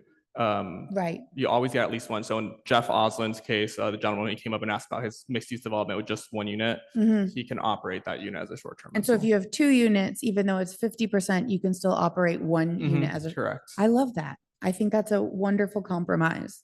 Comments, questions? No, I want you to speak. No, I was thinking the same thing. It would only affect that breakover point. Mhm. So I'm fine with it, 40%. For At larger least units one seems- up to 40%. Yeah. Yes? Yes. Yes? Great. God, we are so awesome at our jobs, guys. Just amazing. Okay, so here's another one. Owner occupancy for short-term rentals and condominium developments. So this is another one where if you own a condominium, you only own the airspace of that condominium. And your parcel is just the building, right? So like Your parcel is just the apartment. Right, the unit in the building. And so the parking issue would be a thing. Because if you don't own anything outside of the building, are you providing parking? Do you own that parking spot? It's either shared or they have a Right, but doesn't that apply to the owner of the unit? Like, can you just give your parking spot away? Is that outside of our jurisdiction to tell condominium owners what they can do with their parking spots? Usually your parking allowances, so one, they're dictated by however many parking spaces that development got approved. And then your CCNRs will be the ones that kind of either assign parking spots if they're assigned parking, or kind of dictate the terms under which your parking lot is used. Yeah. Which goes back to what some of the community said, right? There's some use for HOAs and some dependence on HOAs. And even if we regulate it, HOAs can further regulate it, and we Right. don't get involved in the HOA requirements. So, condominiums just seem complicated because I feel like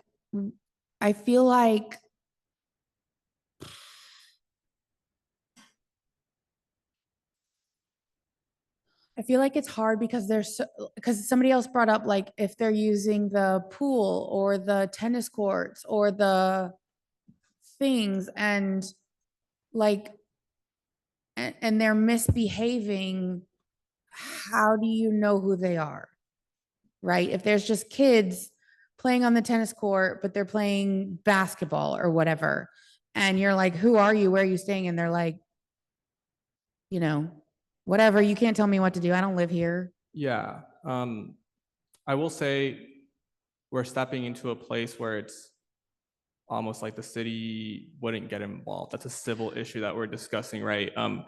Really what the owner occupancy standards are meant to do is to say, let's say it is your primary residence, right? So you're renting this place out, and you decide to, I don't know, you're a professor and you're going on sabbatical, so you're gonna leave for 2 months out of the year or something like that, and or you just even go on vacation and you'd like to make some of that money back and rent out that spot.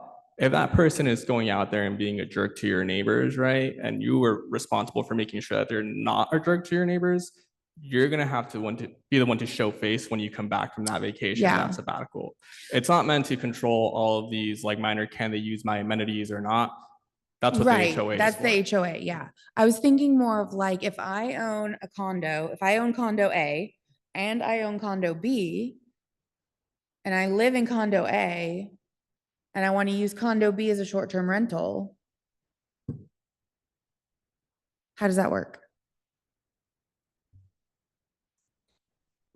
Good question. Condos, for the most part, are in multifamily districts. Mhm. They're different than a single-family residential neighborhood. A lot of the owner occupancy idea philosophy stemmed from a couple of council members being concerned about what's been occurring in other communities where a corporation, a company comes in and buys multiple residences and rents them out as short-term rentals. And it's changing the face of the community, changing the face of a neighborhood. That's not as substantial of a concern in a condominium development where you've got a whole bunch of owners living close together, and you typically have a homeowners association that governs what occurs in those condominium developments because they're all paying HOA fees. And a lot of condominium developments don't allow for short-term rentals, and they can do that. They can govern that on their own. So it's a little bit of a different animal for us to get into. It's a little more difficult to figure out, and we don't have to figure that out tonight. And you can simply give your recommendation to the council. It's something that they didn't give any advice to when they were developing these ideas for short-term rental code, as we discussed with them a few months ago. They just talked about the distinction between an apartment and a mixed-use project, which isn't a commercial zone.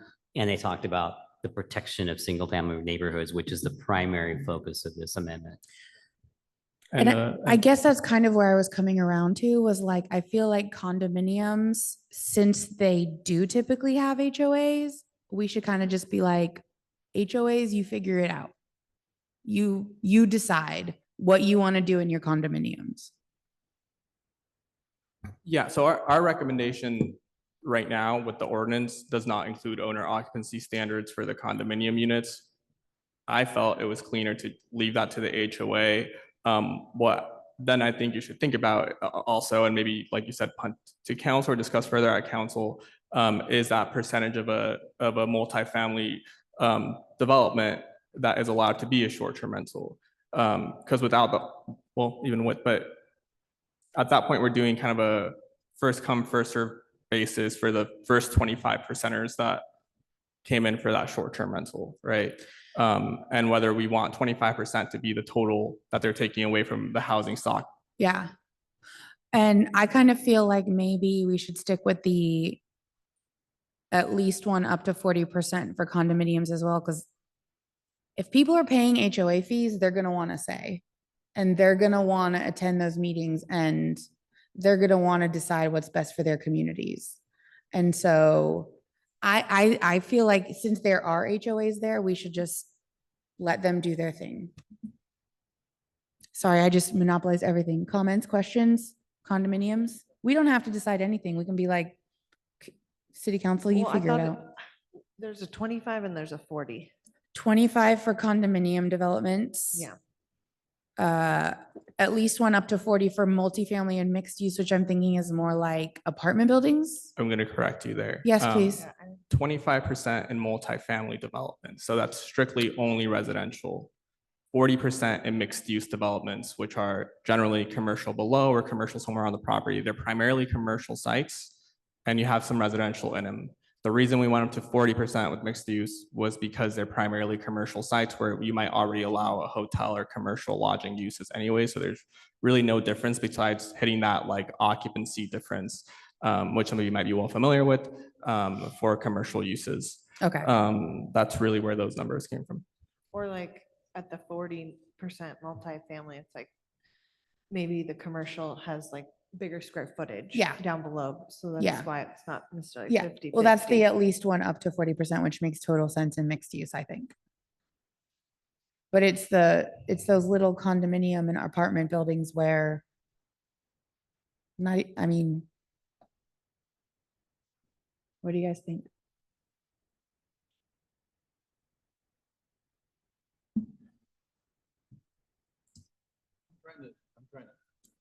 What I'm trying to do is place a real life example. You know, I know that, you know, you can't pick a property and say this property, but I'm trying to run through them and say, like was said earlier, are we having a problem with this? And we're trying to almost shoehorn an ordinance to prevent a problem that we think might possibly could happen. So restrictions on these are almost arbitrary at this point. And I would rather not do something that's arbitrary and wait until we have a little bit more information than to go ahead and place something that's so arbitrary. So I would agree with that. I agree with makes that sense. too. Yeah, I was writing down, you know, when we had our person, I looked up actually on the T-bid, there's notes, August 20th, 2 days from now. She's already on the board. It says in the agenda, but you know, what's the data on owner occupancy? You know, so that's where I think we could dig a little bit more and yeah, representation of hotel managers on the tourism board improvement, and they're recommending another one on the board. There's a vacant spot for another hotel. So it's just interesting, you know, like where the opinions of this is coming from and where the, you know, the onerous is of, I guess that's a pun, but yeah, like what's the data of why there Yeah. needs to be owner? I think that when it goes to city council, I think that in order to make this decision, I think they need some information on how many condominiums we have now that have permits with them and that are listed as vacation rentals. Because, well, no, that's 132 total units, but how many of them are condos? If it's like 2, like maybe we just let the HOAs handle it and you put very basic restrictions.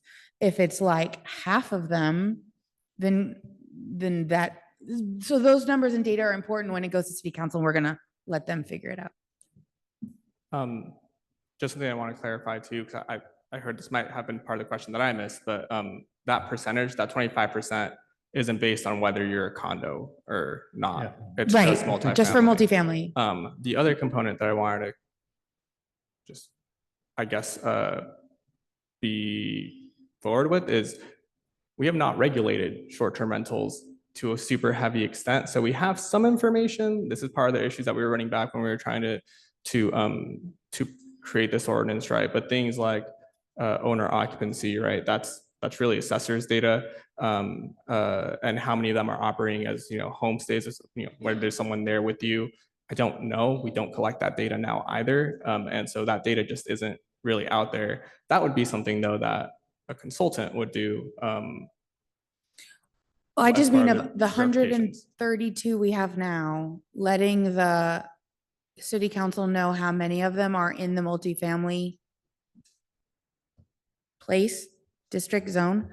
I think that's an important thing to know in order to make the decision of how many, like where they want to put that level. And I think that that's I understand. Yeah. their job.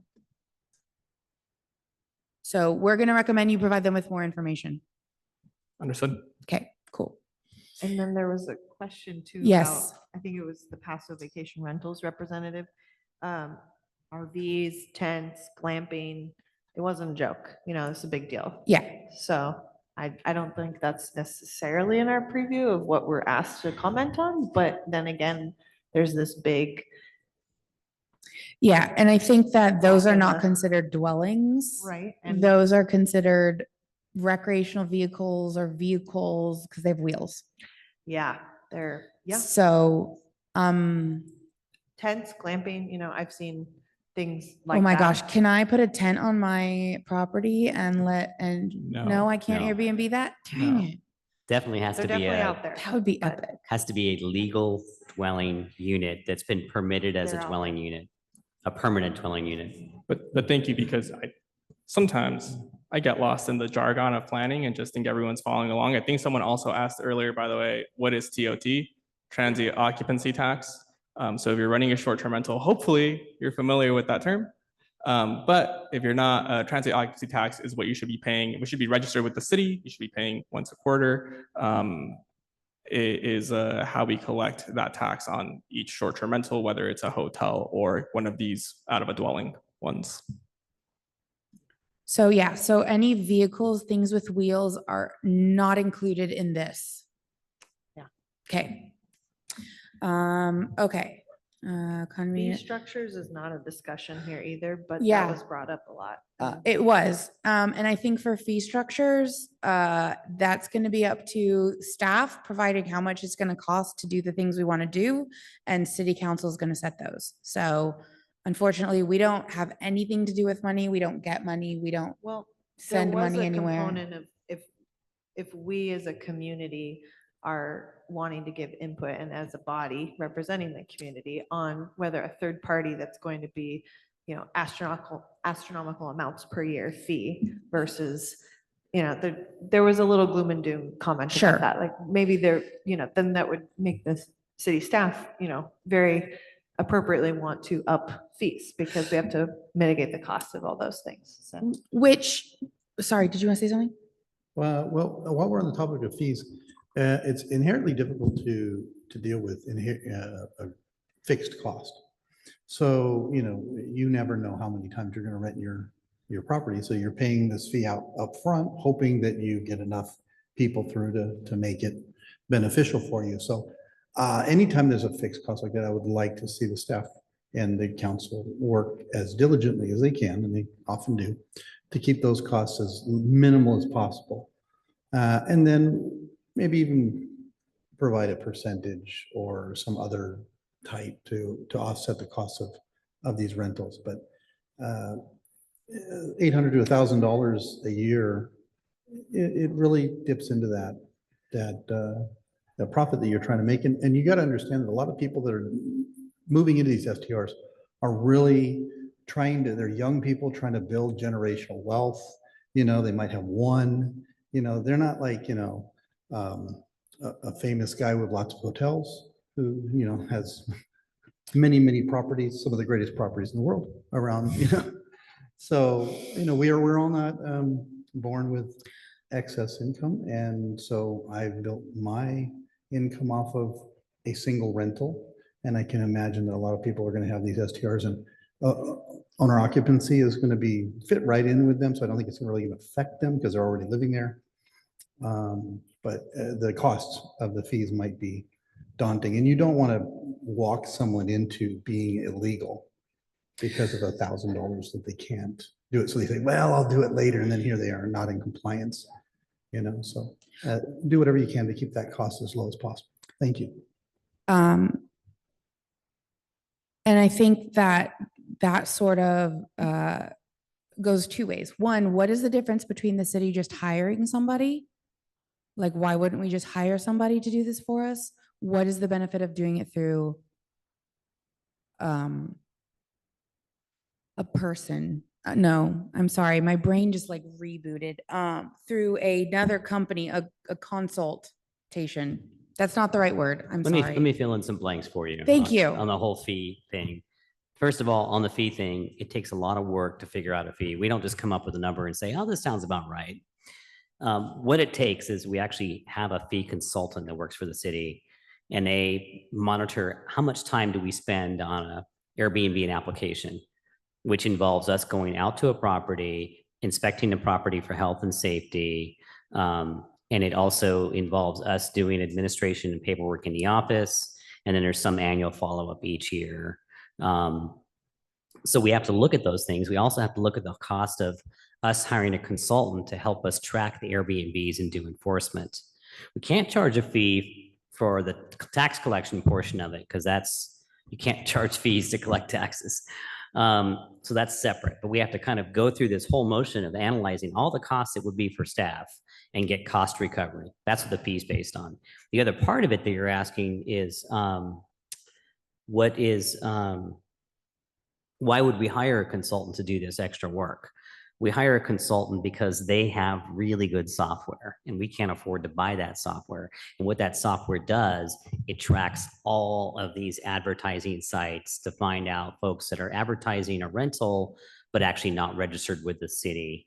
It also does enforcement notification for us to notify these folks when they're not registered with the city, and it brings them into the city, and they go actually out and they collect the tax, and they have an actual system where folks can pay the tax, and they have a system where people can apply for a rental. They have a system that notifies them when they're in violation. They do all that for us. We don't have enough staffing to do all those things, but their software handles all of that, and in a very eloquent and transparent way. So that's why we'd hire that third party. Otherwise, it would take our staff, would take us a full-time staff to do that kind of work that the software pretty much takes part of. And we already have a consultant on board that already does and has been doing some of this work, but we're looking at expanding their services to do some additional. So that hopefully that answers your question on that end. Yes. I think that's called specialization. When you pay someone else Yes. to do a niche job like And that. most of our surrounding cities do hire these third-party consultants to do this work. Most of our surrounding cities do have a vacation rental application fee that hovers between $500 and $1,000, and it's probably based upon what it costs them to administer that program and to pay for that third-party consultant. So this is simply about cost recovery. This isn't about penalizing folks or charging a fee. It's Or about making lots of it's money for trying the to make city. it even. And there is a difference between a first-time applicant and then an annual renewal, and that would be a substantial difference. And those things haven't been worked out yet. We're actually working with the consultant today and our finance team today to get those numbers, and we hope we have it in time for the council meeting. If not, we'll have to postpone that date or take a further action on that. I think just making sure that we're transparent about the costs that we're incurring by doing this and showing how we, aren't going to make a gajillion dollars off of short-term rental application fees, transparency, communication, love them.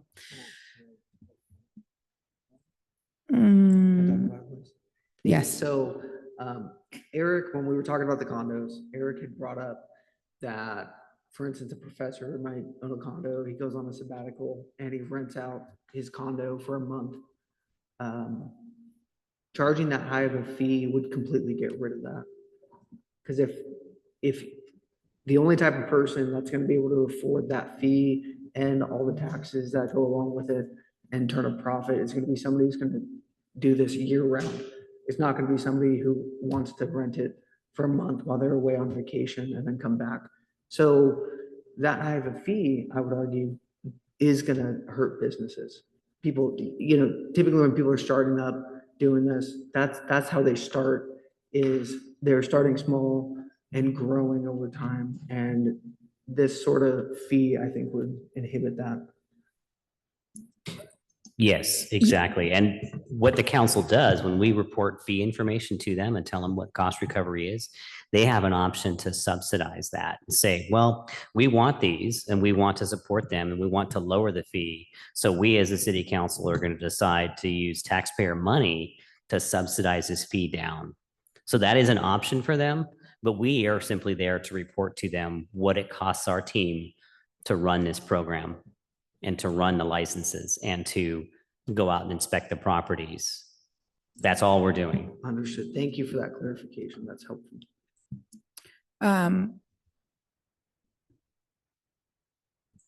Well, I'm sorry. I was under the assumption you had a dartboard back there. You just threw it.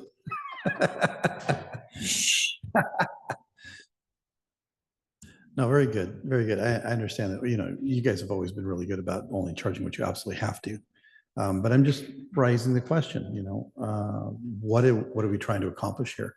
If we're incurring fees to send out safety inspectors and do all these applications, is it really necessary? And, that's what this discussion is about. What are, before we enact something, let's find out what really is applicable. So continue. It is about that. However, it's that part of it is also out of our jurisdiction. So I just want to make sure that everyone understands like what we can do and what we are doing. And that is, we're reviewing this from a certain perspective and then offering and sort of saying, hey, I think you should include this information so they can make that decision. And fees, all we can do is be like, make sure that math is really good and show them all the math. Yay for fees. That's it. That's all we can do. So again, I encourage you to share information with the city council. $1,000 fee a year would do this for me, or I think that staff is amazing and I am happy to pay an $800 a year fee, whatever it is. Unfortunately, we can't really say anything other than yay math. So, yeah. I was under the impression we could discuss whatever we wanted. Well, I mean, we can until the city attorney shuts us down. I have something too to. just Well, go I know through the Eric thing. is waiting for parking too. I told him we would discuss the parking thing, so. Right. Well, the owner, just the owner occupancy thing and the whole neighborhood character thing. I think there's some discrepancy there, which I'm really. Yeah, again, I mean, we can discuss it, but that was one of the things that the city council specifically asked for. And so I think that it's too late for me to put it super nicely. I think they need to take the heat for whatever it is that they decide. Like, Yes, and I think it's very clear that there's been no one against. right. So. And that's we very kind of talked about that a interesting. little bit. We didn't get, all of our public comments were all from people who are like, I'm an STR owner, I'm an STR owner, I'm an STR owner. And so maybe nobody cares. I just think that needs to be very much highlighted. Agreed. To the city council, and I get that this is what they majority are talking about. Putting in hotels that look like you can get off anywhere on the freeway. Right. Not know what town you're in versus you stop at a. Well, and I think that maybe, I know we don't have owner occupancy data from our area, but perhaps you can share with them owner occupancy data from cities that are similar to ours. I mean, I'm not even talking about nearby because Well- like Paso, owner occupancy data from Paso, I don't think is going to apply to us. Some data that may be helpful is looking at it from a business standpoint of how many vacation rentals that are owner occupied or more rented versus ones that are not owner occupied. Yeah, like the comparisons. Because we keep hearing rhetoric that Yeah. are from people who are in the profession, but also people who just love them that say, I'm going to avoid those. Yeah. Well, and also I think it's important to say that like while vacation rentals are a business, these are also homes in residential areas and their primary purpose is to be a residence. And that doesn't mean that we shouldn't have any short-term rentals, but they were built to be a residence for a family. And so I think, again, it's about that balance of short-term rentals for tourists coming in, but also residences for community members who live and work here.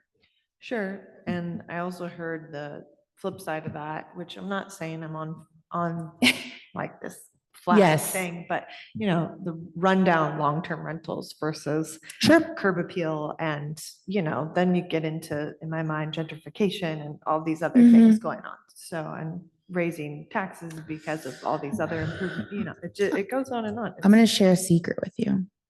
No matter what we do, people, just general people are going to be unhappy and some people will be happy.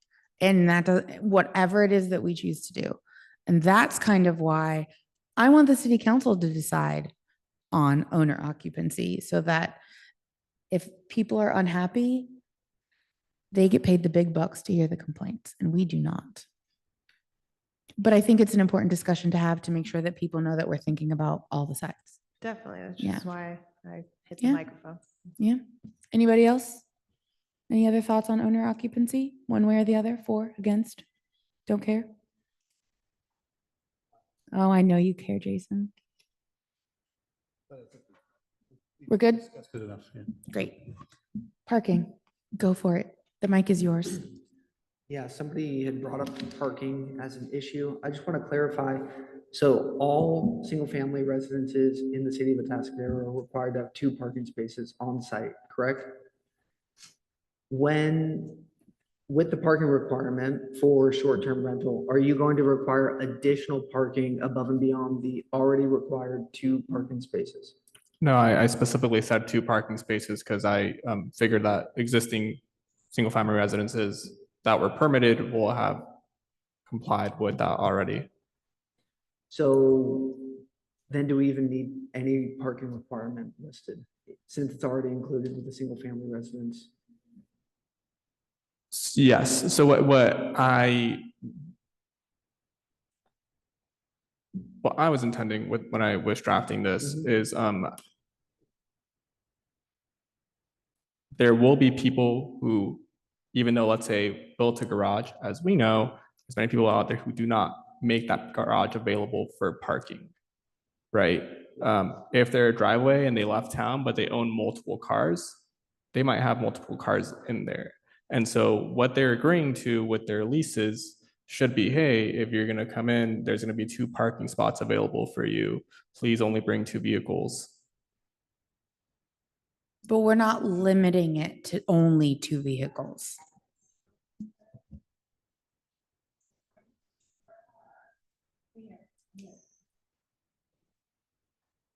I guess I'm more asking your intent. I'm just curious Yeah. if you're gonna. That's limit a the that's a parking good to point. And so, yeah, I don't know that my intent immediately was to say limit it to a maximum of 2 vehicles. I wanted two to make minimum. sure there's at least 2 on site available Okay. to people. Okay, so we can make that clear. Then let's make that clarification. Yeah. Yeah, I hear that Yes. So there is noted. a need to make space for the people coming in. Yes. But not to limit it. If you Yes. have a Thanksgiving and you're all rallying together from other parts of the city and state and beyond, you know. Now, if the owner has 6 cars that he's gonna fix up and he promised his wife he was gonna do it, but they're not there yet, you still need at least 2 Which could happen spots in and you need to Atascadero. communicate that to your renter. I only got 2 spots, so don't bring more than 2 cars. Yeah. And also yeah, finish your it's- cars. It was meant to make sure that it wasn't like an overflow onto residential streets. That's of what we're here vehicles for, being Eric, parked. is to, Well, you and then know. also to comply with just I appreciate it. not leaving vehicles, it's like regular, you can't just leave them on the street for. I actually don't over think the amount of- city appreciates it when you leave lots of vehicles in your for driveway. multiple days. Yeah, No, outside of the driveway. or outside of the driveway. They don't appreciate that. Anyway, Mhm. yeah, well, let's make that clear. Okay, so we want to make that clear. You need minimum 2 parking spaces. But you're not limited. Got We it. will make that But change. you're, right, And is it minimum 2 parking spaces available to the short-term rental use? yes, yes, thank you.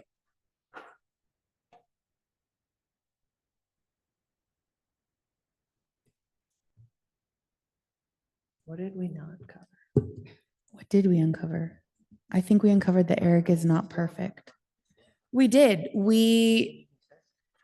applicability to current STR licensees. So you're right. I was thinking that that was the fees thing, and it is not. No, I think that the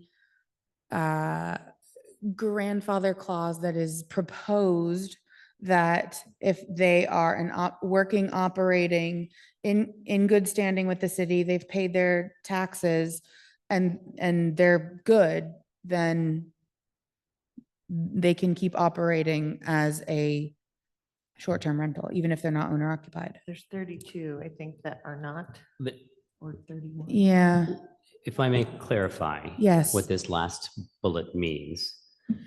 There's only one item in there essentially that they would be exempt from. and the that's owner occupancy. Yes. They would still have to have a business license. Yes. They still need a short-term rental permit. Yes. And a safety Yes. inspection. Yes. And so we would expect that to be applying to all existing current short-term rental licenses, except for the owner occupancy. Correct.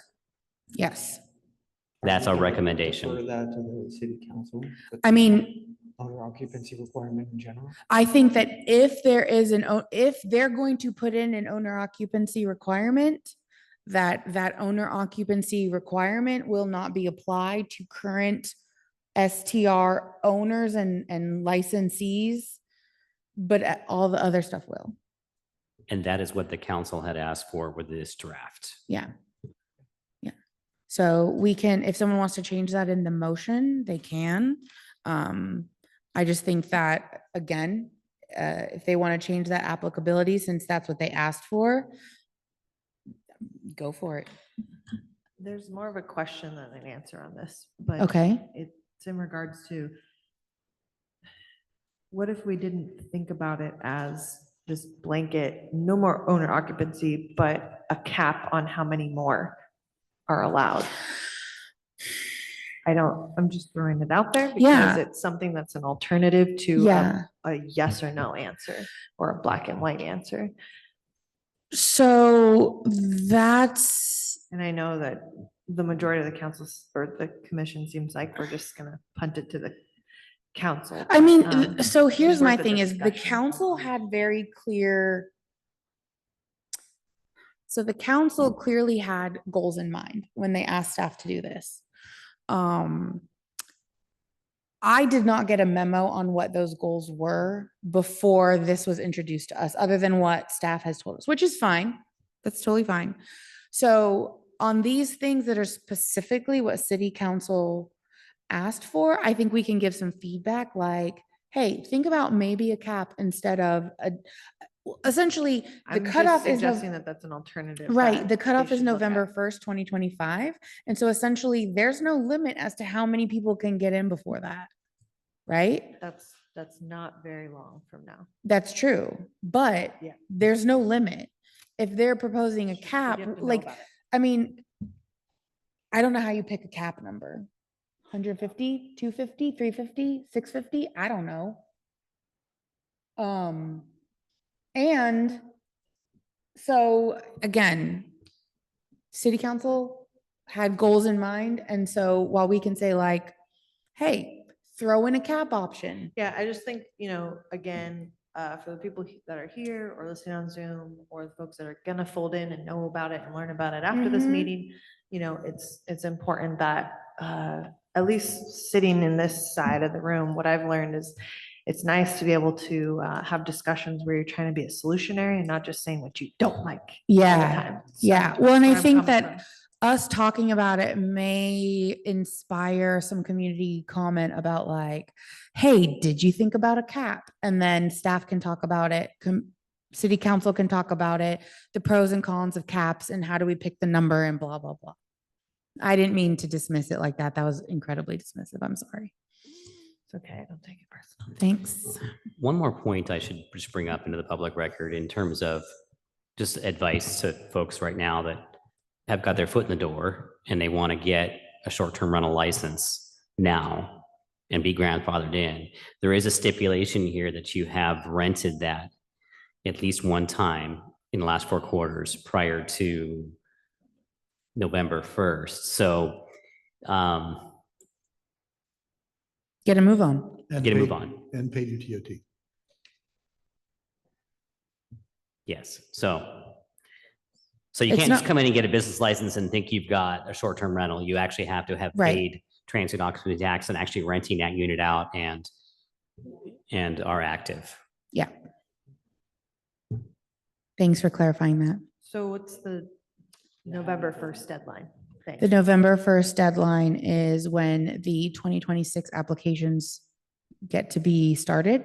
Yeah. And so if you haven't rented before I that, just mean that date has just been just slated, but it could be extended or it could not be Sure. extended. And it doesn't have to do with the Sure, maybe actual it's- requirement, but just the timeline. maybe That's something to explore. right, maybe applications open November and the date for applying is the end of the year.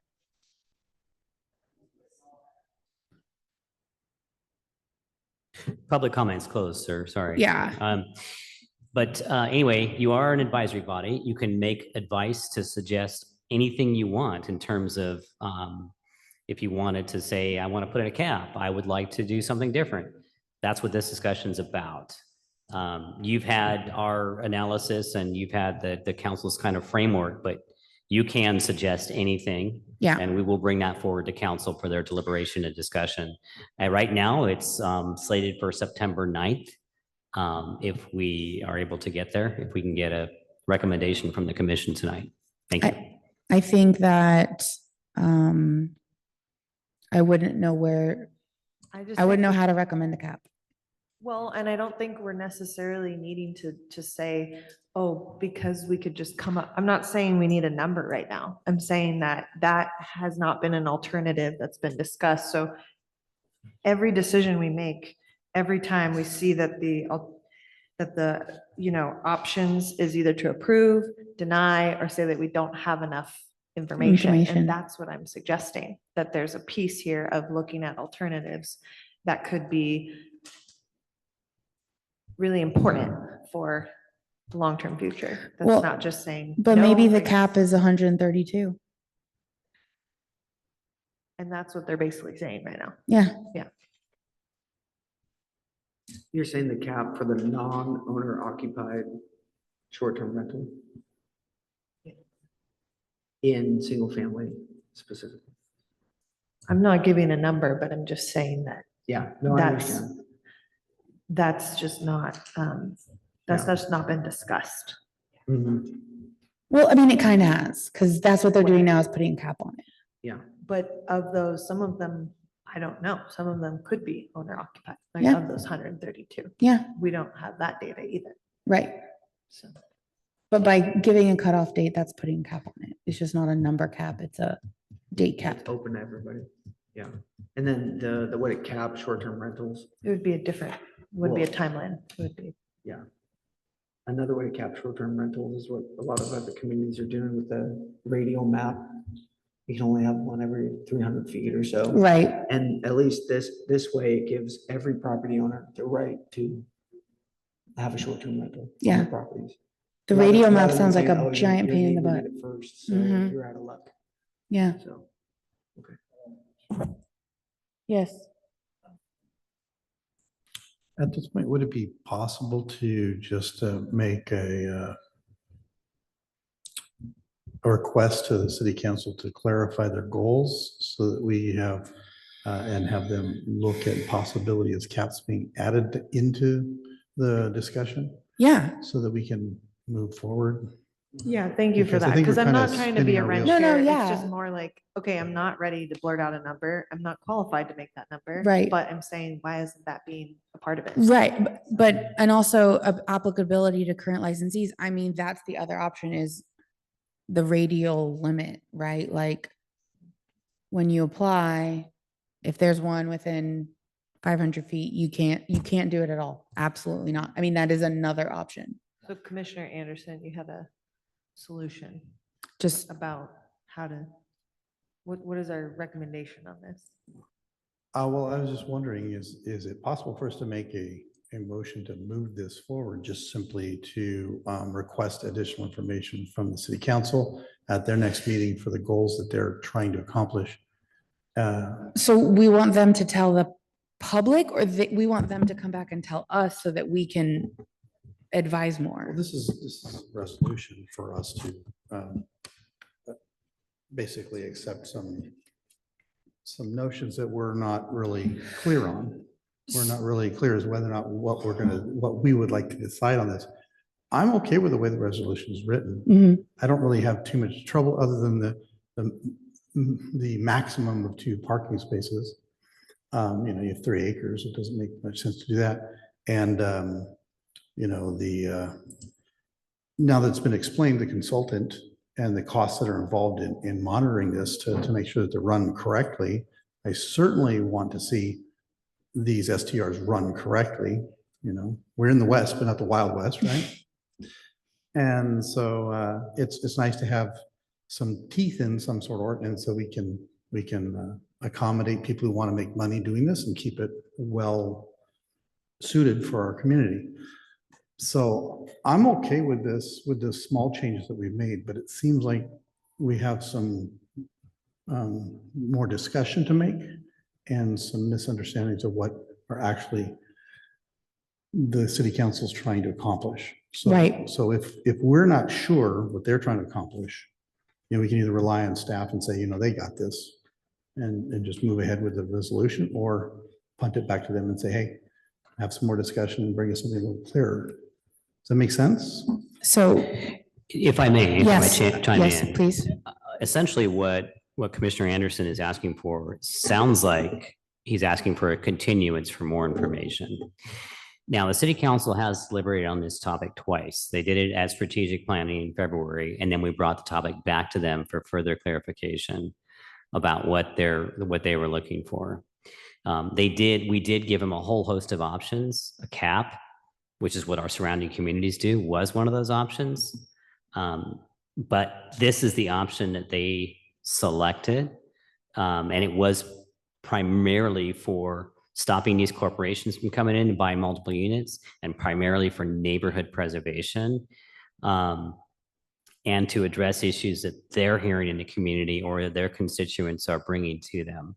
But if you feel like as a commission, you don't have the information to make an informed recommendation to the city council, then what you're asking for is a continuation and for us to bring you additional information. But we wouldn't bring a recommendation to council to do that, because your recommendation to council is either approve this, deny this, change this, or your recommendation is bring it back because you need more information. Those are your options tonight, really. And so you can decide amongst yourselves which path is best. Okay, thank you for that clarification. I appreciate it, really do. All right, so continued discussion, or? I mean, if staff has already or if city council has already discussed options and this is the one that they like, I think we can either be like, I like this option, or I don't like this option. I don't necessarily know that we need to present other options. And so it seems like everything, we agree on everything. The only item we're talking about is the owner occupancy requirement, right? And of all the different ways to cap STRs, this is what the city council recommends. So that's really the only item in question, I think, tonight, right? Yeah, and I don't know that we can really say anything about it. Well, and I want to be clear, it's not what I like or don't like. Right. It's what I'm Yeah. hearing from the majority and the only feedback I've been getting from the public. So that's where I'm at, not actually what Victoria Carranza wants to see Right. happen. Right. So I don't want to hide behind that, but I also want to be clear, I'm not saying I like or don't like. Yeah. And again, I wish that we had gotten more public feedback about people who are thinking of starting one or people who think it's a good idea. I don't know, but the people who here who already own one, they won't have to, it won't apply to them. The owner occupancy part will not apply to them. Are we able to make a recommendation on all the items except for the owner occupancy? Yes, so what so I've, based on what you've been saying tonight, what I've gathered is a general agreement with most of the ordinance or the proposed ordinance. With an amendment to the parking requirements to require a minimum of 2 parking spaces available for short-term rental use. A consideration of an alternative regulation of the number of short-term rentals in single-family residential zones by way of a cap or a radius or some other requirement. And then I also have a direction to staff to provide additional information regarding short-term rentals in multifamily zones to council. That's what I've gathered from majority of the commission tonight. So your motion could be to recommend approval of ordinance with those changes or with those modifications. Of the different ways, I just want to comment that of the different ways to cap short-term rentals, I don't think a radius or what was the other option? Sorry, what was that? The different ways to cap short-term rentals. You said a I heard radius. cap or radius requirements, but it could just be a consider alternative regulation of the number of consider an alternative to owner occupancy requirement. I personally would not like the first come, first serve, alternative to it. I think every property owner should have the same right as their neighbor. Yeah, and again, city council had this conversation, so I think we need to trust that they're Well, gonna, and yeah. it sounds like they've kind of already Already decided. hashed that one out. Yeah. Is what it sounds Yeah. like. So, based on what we've agreed on, does anyone want to make a motion? And just to clarify one more time for that second, so it'd be recommending the city council approve the ordinance with amendment to the parking requirements as discussed. Is consideration of an alternative to owner occupancy requirement? Is there a consensus on that? I think we're gonna wait till we make a I'm having motion to lots of figure it out. struggles with that one. Yeah, it just sounds like to me, it's just that there's this city council majority that wants this. And it's almost as if there's no other alternatives. And then you've got the community that's saying, what? And no other objections. So. Right, but It's a it's, interesting thing. Yeah. I think it's our job to encourage the community to work to communicate that directly to them. Sure. Which Because is if you did they've a good already job had of. the discussion and they've already hashed this out and they think that this is the best, and we're hearing other things, then we need to tell them, like, tell the city tell the city council. I don't necessarily think that we need to, or that we should recommend an alternative or change it in any way, more like, we're gonna pass this along to city council with these changes because of what we've heard from you guys. Yeah. But if you have strong feelings, you need to communicate that to city council. I can hear that. Yeah. And it's going to be in the record too, that hopefully there's some summarization that there's been no pushback from the folks who are there's no pushback Yeah. on the other side of it. So it's, yeah.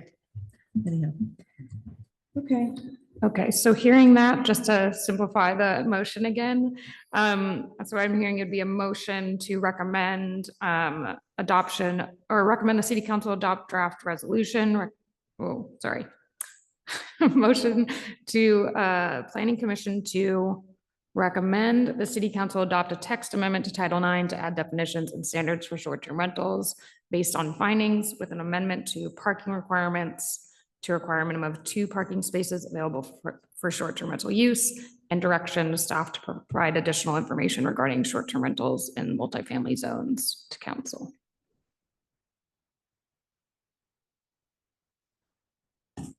I'll go ahead and make that motion. I'll second.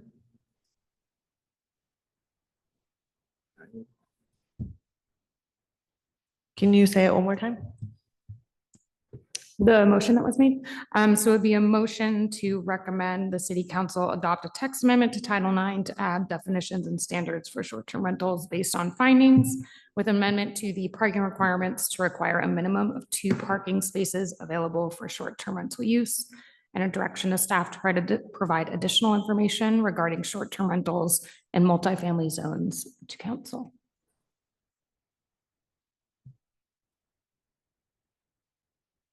And we'll need to settle our vote on the matter since there's been a second. Roll call, please. That's acceptable. Commissioner Kranza, Why do I have to be? Tension over here. I just don't see clarity in what we're actually recommending. So it's,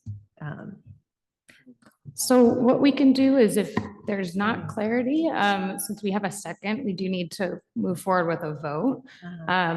Your vote can be in the negative, and then we can rediscuss and come up with a different motion if that's what the council chooses, or sorry, the commission chooses. But we do need to settle our vote based on the motion that I read. yeah, I just don't think I can vote on it. No. Commissioner Heath, Yes. Commissioner Panaccio, Yes. Vice Chairperson Anderson, If we have further discussion, I'm going to go ahead and vote no, so we can continue on. Seems we have further discussion, so. Can I withdraw my motion, or I'll just vote no? Yes or It'll no? be easier. Not since there's a second, but so what? so that's no. No, we'll see. Chairperson Keen, Y'all are killing me. It's hard when we want to be kumbaya, but fine. Yeah, I'll go ahead and say no so we can bring it back for discussion. We may end up passing the same motion, but we'll bring it back for more discussion. I mean, if y'all need some extra food, I've been packing, I packed it. I feel So like- that was a no, yes. Was that a? Sorry, no? that was a no. Okay. I'm voting So no. that motion fails. so motion fails, 3 noes, 2 yeses. I think that what we're missing is the discussion that the city council had around the alternatives. Yes, I mean, there was a blanket statement that I just don't understand the crux of it. Yeah. The piece around exploring alternatives to owner occupancy. It's just, it's a blanket, no more. Right. And we were not party to that discussion. Sure, and I heard that they did explore other options and considered those and did not want to.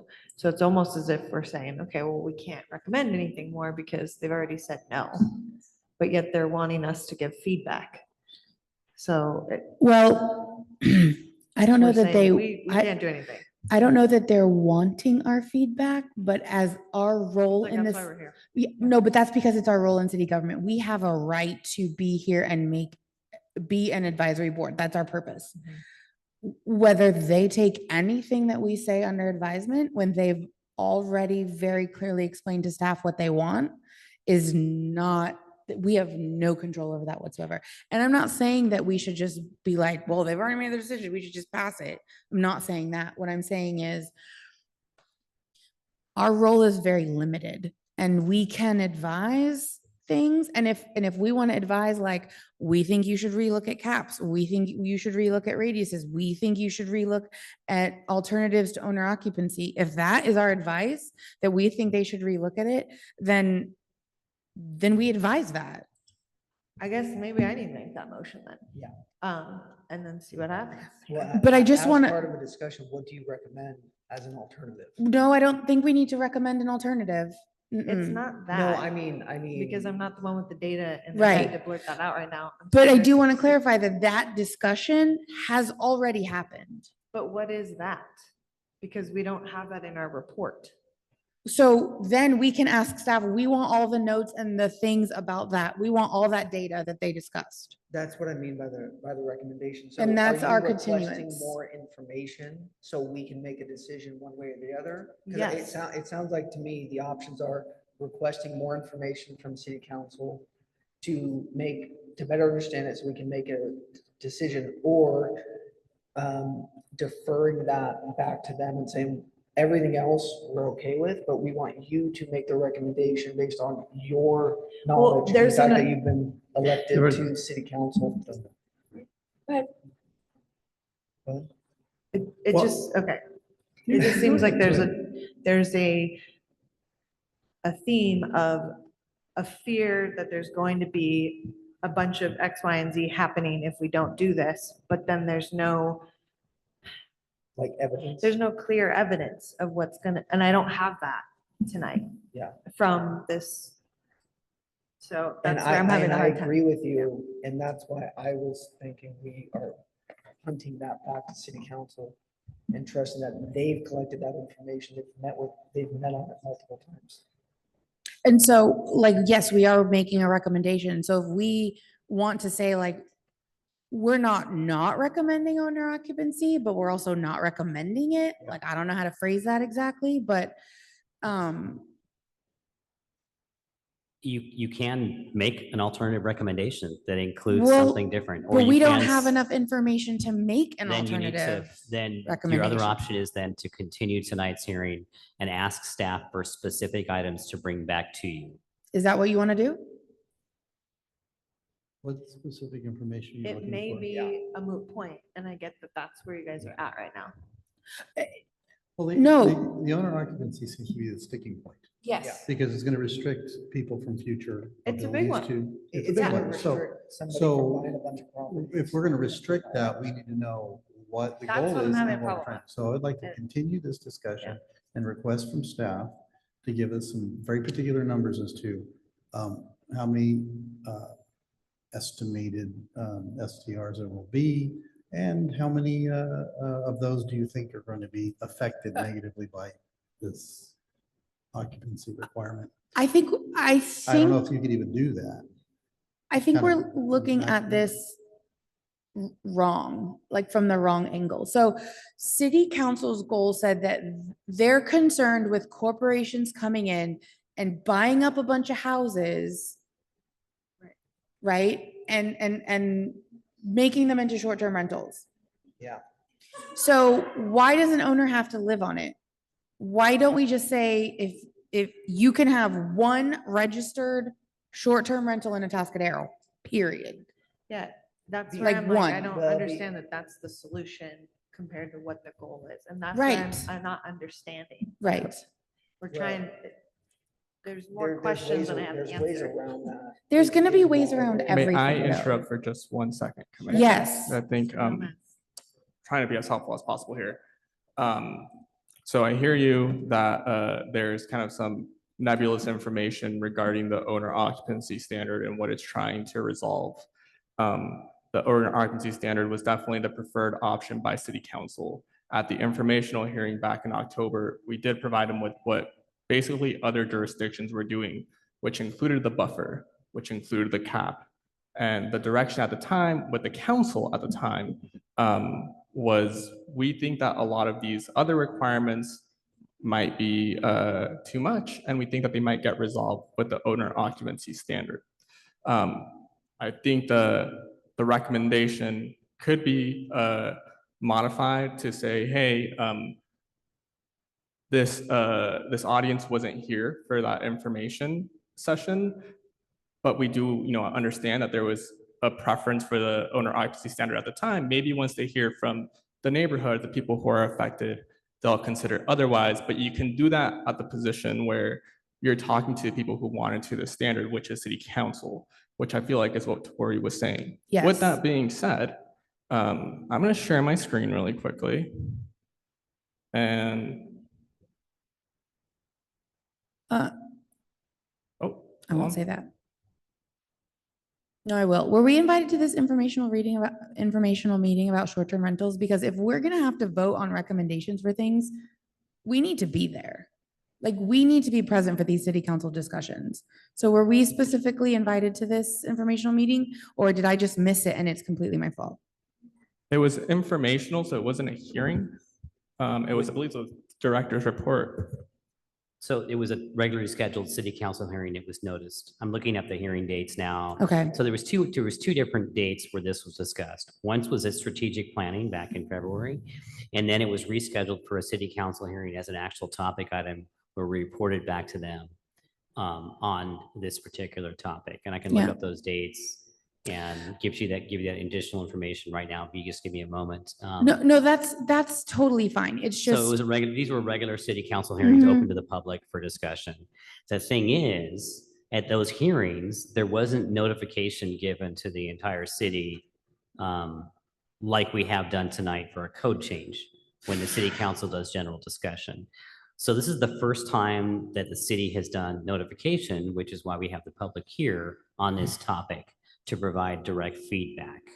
okay, great. That is very helpful. So in that case, I think that we need to recommend city council relook at owner occupancy. And yes, no, well, but I needed it to,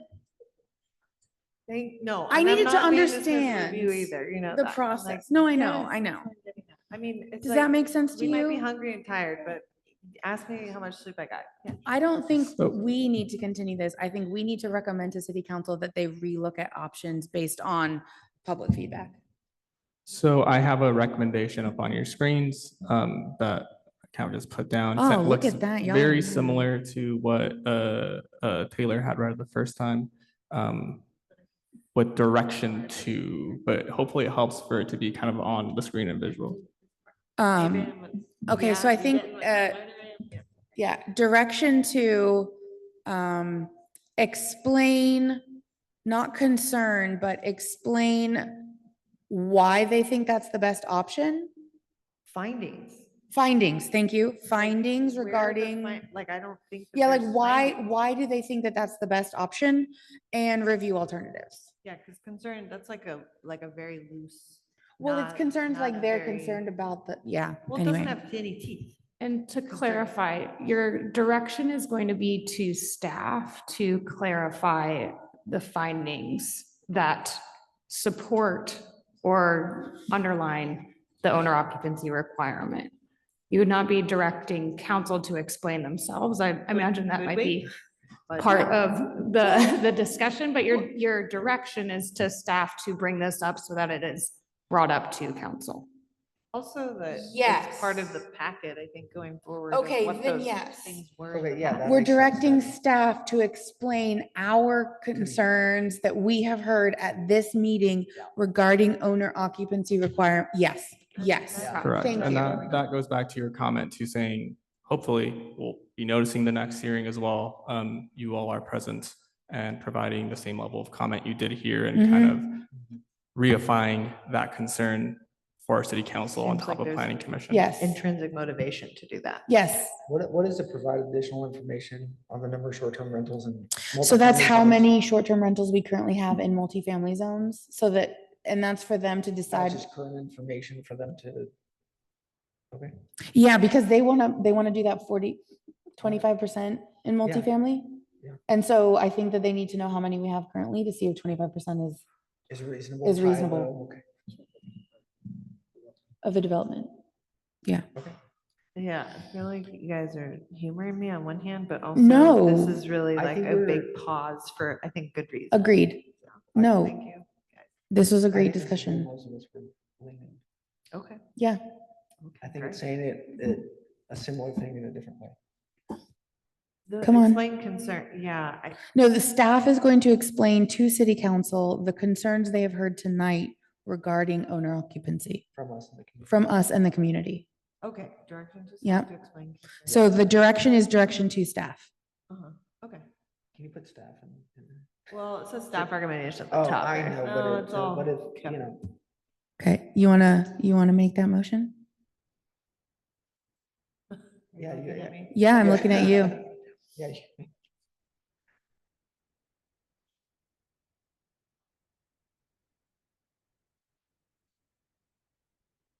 Yeah, and just the modified parking require, that's provide a minimum, but don't have the max, like, Right. don't have a Yeah. cap, Don't limit. don't limit. Yeah, so it will just say That- provide a minimum of 2 on-site spaces. Looking That's more at it. our Assistant city attorney, or is it okay to just say there's a minimum and therefore it's readable as there's no maximum? Okay. Yeah, yes, that's the understanding is you're recommending the minimum 2 on-site spaces. Mhm. Okay, I just saw that got changed. Thank you. Yeah, I mean, I think that's the best we can do tonight to Mhm. move this forward in a way that allows a lot more clarification moving forward. Yeah, and discussion. Yeah. Yeah, okay, all right, I'm ready to make the motion then. Yeah. Okay, I'm gonna read this. Gotta read it. Planning Commission adopt draft resolution recommending the city council adopt a text amendment to Title IX ZCH 240059 and know my letters and my numbers to add definitions and standards for short-term rentals based on findings with revision to the parking requirement, provide a minimum of 2 on-site spaces, no max. And we're directing to staff to provide additional info on the number of short-term rentals in multifamily zones. And we need additional information, explain the concern regarding owner occupancy requirements and reviewing alternatives to the owner occupant requirements. We are directing staff to do that. I will second that. Roll call, please. Commissioner Carranza, Yes. Commissioner Heath, Yes. Commissioner Panaccio, Yes. Vice Chairperson Anderson, Yes. Chairperson King. Yes. Motion passes. I'm so proud of us, guys. We got through it. We did. Yeah, yeah, thank you. Wait, there's still more to do. Yeah, I mean, you guys Okay. can go home, but also we. yeah, Look, just Taco work Bell on it. closes soon. We gotta move this along. Okay. Or one of our fabulous Wait. local restaurants. Yeah, and September 9th, I think is when's the next commission meeting? Just Hold to- on. We're not, yay, we're not I- there I'm yet. not Hold saying to on. adjourn, but just before people flood the room. 'cause Well, it's no longer important for them. Yeah, okay, so, yes, our next meeting will be, hold on. I mean, it's on our website, so y'all can look It at it. is, but that's the track minutes. us down. September 2nd. Thank be you, here. September 2nd. Should have it in the back of my head, but I don't. Yep. Okay, thank you all for hanging out. Appreciate you being here. Appreciate all the comments, seriously. Yeah, so, 6, always 6, yeah. Always 6 o'clock on a Tuesday. Yeah. All right, Commissioner comments and reports. You had a question? Yeah, we talked about that earlier. Burning question. No, I mean, I'm all about that splash pad. Yeah. I've been hanging on to it. We'd like an update on Barrel Creek, please. Barrel Creek Development. Mr. Dunsmore? There was a presentation by, I think, the RRM developer, architect person. I remember his face plain as day. I don't remember his name. Scott Martin. There you go. I think, Commissioner Keen knew him. So anyhow, there was talk about how in South Atascadero, there's, in my opinion, as a parent, a pretty rundown splash pad that's operated by the county of San Luis Obispo at the park, Highland Park. And I noted that there's no pocket parks really or zones, nor a heat, mitigation for families. And so I was recommending that the zones that they have at Barrel Creek have a splash pad. I'm like, well, where's the crumbs for that? Is that being instituted? is that being just completely forgotten? Because those things are important to family. Update on Barrel Creek, please. Thank you. Yes. Barrel Creek is actually in a semi-construction plan review process. They're looking at right now off-site and on-site improvements, which means like the sidewalk, the road system, the general overall drainage of the property. That has actually come into the city. They've actually hired engineers to do all those plans. They're starting. They just don't have actually tenants and actual on-site buildings planned out yet. So it's slowly moving forward and it's gaining steam, but some progress being done. But in terms of accommodating, you know, a parklet on the property or things like that, those details have not come forward yet. So And then who would I personally go to for that? Is it like, can I follow up with staff about that? I don't know how to ask. for the most part, the whole project's already been approved. Its concepts have been approved. Its land uses have been approved. So unless there's a discretionary land use that comes in on the property, which is very likely because that could be like the a land uses parklet. haven't all been figured out, then that's something we can discuss later on. Certainly. Where? When that comes back to a hearing, if it does come back. Okay. For example, if they say, hey, we're going to put in, you know, a whole new subdivision that requires a subdivision map. And as part of that, it requires a green space and parklet, then it'll come before you. It sounds like no. Well, no. Yeah. It's a good chance because Okay. we don't have those detailed plans yet. They're really taking their time developing this thing Okay, out. I'm just- Call RRM. Yeah, maybe. Yeah, you that's could. what- Okay. Sneak around the back end. Yeah, okay, so that was one of them. And then another commissioner comment was around, so specifically, I'll call out, there was a small business downtown by the name of Bahant. I talked to some stakeholders and they were noting that the downtown bike racks, they haven't been installed yet. I did talk to one planner about it. Just a note, but I wanted to bring it up that, you know, making sure that there's small business stakeholder input for making sure the placement of those bike racks, we're not going to impede on a small business's opportunity to market or do their business. And, you know, it's like it, yeah. So just wanted to comment that kind of came at me in the community of, do you know when they're getting installed or where exactly they're going to be? And I said, Thank you. We'll pass that on to our public works team. sure. Yeah, and just always just thinking about that urban tree ordinance someday. That was just my last little commissioner comment and report. Love to see that more in the discussions going forward on the general plan.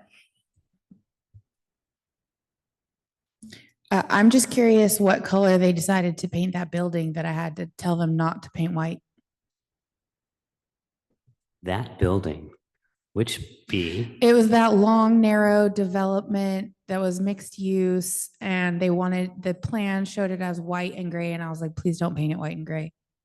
And I think I even put in the modification that they had to do an earth color. are you referring to the one? It's on El Camino. El Camino called the Edge Project? Yes?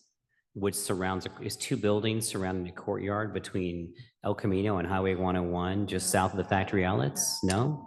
No, Long, this was an narrow- infill in a weird flaggish kind of looking lot. Yeah, it was the one kind of by Ground Oaks. It was in the development. one I was last in. Yeah, the meeting they I was have last in. not come in for building permits yet, I don't believe. Okay. And at that time, then we'll figure out the details like color. All right, I just want to make sure it's not white. I was very clear. You very specifically added a condition to the That's true, I project, which did. was part of the approving resolution, so it will be checked. The on one and building only permits time submittal. I put a color. Okay, well, thank you. I'm excited about some of these projects that we're approving, so. Director's report, what's coming up? Are we having a meeting on the 2nd? A week from tomorrow, you could be shopping at a new grocery store. At a new grocery, So oh, I'll tell you that. yeah. Valley Fresh, is As that soon ready as to that. open? I went by today and peeked in the door and there's people moving around doing things. So there's products coming in. So they say it could be open as soon as August 27th. That's the earliest, but it might be a few days later, but. That's exciting hey, because last I a heard was week or so. November. Yeah, a week or so away. It's getting close. And that shopping center is looking great. And there's other Mhm. buildings being built in it. We also have a whole bunch of policy things we're working on right now. We're working on this Oh, you guys heard about it, the short-term rental ordinance, but let's talk about that later. We, just teasing. We're actually working on the general plan update feverishly. We actually have a lot of the policy work done now, and we're reviewing that another time after our consultant has done some work on that. And we're going to be bringing that forward to the city council a little later this year. And then we're going to bring it back again early next year once we have the environmental impact report done and all the financial stuff done. So that's making great progress. I do also want to mention that we're finally making progress on wrapping up the sale of a property across the street from us here known as Centennial Plaza. And there's an exciting mixed-use project that we hope to have built there. There's some agreements for some parking and sales agreement that will be moving forward to city council, hopefully as soon as September 9th. Could be a little later if we don't get everything just dialed in just right. Do we get to see that one? It went to DRC. It wasn't a discretionary project. It went to DRC. There was a rezoning of the property that you did see, but it's been a couple of years now that you saw the rezoning. But at that time, we didn't have the project concept. The project concept didn't require planning commission or city council approval, only the design review committee. So be happy to share that design with you. You can always shoot me an email. I can send it to you. It's beautiful. I've seen it on Facebook. I'm just curious. It's mixed use? It is. Yeah, it's kind of restaurant space downstairs, residential and office upstairs. And that's an allowable use, or it went to? Yes. Oh, we changed that recently. No, that mixed use has been allowed in downtown for many years now. But this property, we did put very specific zoning on it so that we would more closely guide the kind of development that was going to go into it, because the city owns the property. And in order to sell it, we wanted to make sure it was going to go towards something that really contributes to the economic development of the downtown. And so that's where that's going. Trying to put us out of a job, aren't you? And then another thing we're going to bring forward to city council before we bring back to you, kind of in this similar format, is cannabis. The city council has asked that we allow for retail cannabis in the community, and we'll be bringing some ordinance change suggestions to them. And then they're going to basically tell us to go work on something and bring it to you. And that before the end of the year will be a topic going to city council. So policy work's happening. We're gonna need more snacks for that meeting because munchies. I think that it might go a little bit like this one did. So please, we need a little salty, little sweet. Yeah. What's the other policy thing we're working on, Kelly? Am I missing something? Is that it? Tori, I don't think they're going to be bringing samples to the meeting, so. No. You never know. Well, It's legal. anyway, there's a lot of other little development projects that are moving forward. We're hoping that one day the Dove Creek project breaks ground, but they're working on their finances a bit. And then looks like Del Rio Ridge, the affordable housing project's finally going to get moving. It got its funding. People's Self-Help Housing is building that just south of the big vacant property that Del Rio Ranch was approved on. I'll no longer call that the Walmart property. Everything's kind of moving forward at a steady rate. Downtown, we're going to see a new restaurant called Beach and Biscuits. They're in for construction plans now at the former gas station site where Flum's Muffler was. So that's happening. And the Carlton Hotel is completing a substantial interior remodel of their place, which will include ultimately a new restaurant space, which is really nice. What is going into that building at the corner of East Mall? It used to be a real So it estate used to be agent? Wilkins Print Shop, the ones you're talking about. The next to Malibu. It's called the Market. So that Garden City, really neat concept with a general store where it'd be multiple users in there, multiple uses in there. So it'll be like, cheese and maybe someone has gifts in there. So multiple kind of booths of a marketplace. Basically a nice retail use that will have food and drink. Got it. And they're going to do some redesigning of the building inside as well. They've got an architect on board working on that. So that's exciting, changing from an office use on our park to a conforming retail use. Yeah. Really happy about that. And then what is going in the Wilkins printing? There is a restaurant coming in. to that building, and possibly 2 restaurants coming into that building. It's being renovated now for 2 big spaces plus a nice big deck out back. And it's looking fantastic. And it has a big blank wall on the side that someone could do public art on too. Working on it good. So that's also exciting. And then La Plaza is all occupied. So what else is the Edge is going to become a mixed use building. And previously it was office. No, commercial and restaurant. Commercial and restaurant. Didn't they have office upstairs? No, nothing upstairs, no. Oh, I'm wrong. Kelly's correcting me. So it was commercial before. Now it's going to be mixed use, multi-story mixed use. So commercial on the ground floor, residential above. They're waiting for us to rezone the property so that it'll allow for that. And that's going to happen as part of the general plan update.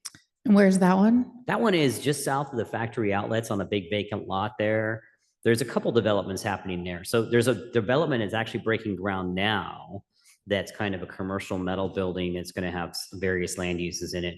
But just south of that is a project where there's a couple oak trees on the property, or at least one, just north of Bay Laurel Nursery. And that's called The Edge. And it's 2 buildings, mixed use buildings surrounding a central courtyard. Real nice development. And what is the building just north of Taco Bell, between that development and the hotel with like a weird slanted That metal weird roof? slanted thing is a giant fuel station. Oh, that's so exciting. It's really exciting. Are there gonna be Very interesting chargers story there? behind that station. It was about 8 years ago. This really good architect came in with this really interesting, innovative design. It was kind of based on Googie architecture, like, mid-century modern architecture. And it was supposed to be a mom and pop gas station and a big vehicle charging station and car wash. And then the design got approved and they never really built it. And then years later, it got sold to a different owner, and they are pursuing that original design that the architect did. So it's just a fuel station and a car wash. It's nothing too exciting, but it's going to be a very unique design. Probably one of the most unique gas stations you've ever seen, with that big slanted roof and some round features. And it's kind of unique. It's called, what's it called? Pit Stop, I think. Oh, It's gonna be it a used to be called Pit 76. Stop. I but feel like now all it we're might missing is be- for it to say, well, it Is it a has 76? character. Yeah, it'll Okay. be a 76. It was called the Pit Stop when it came by. But it's pretty cool. It's a pretty It's cool a gas building. station. But it's a pretty cool building. It's a gas station. But it looks nice.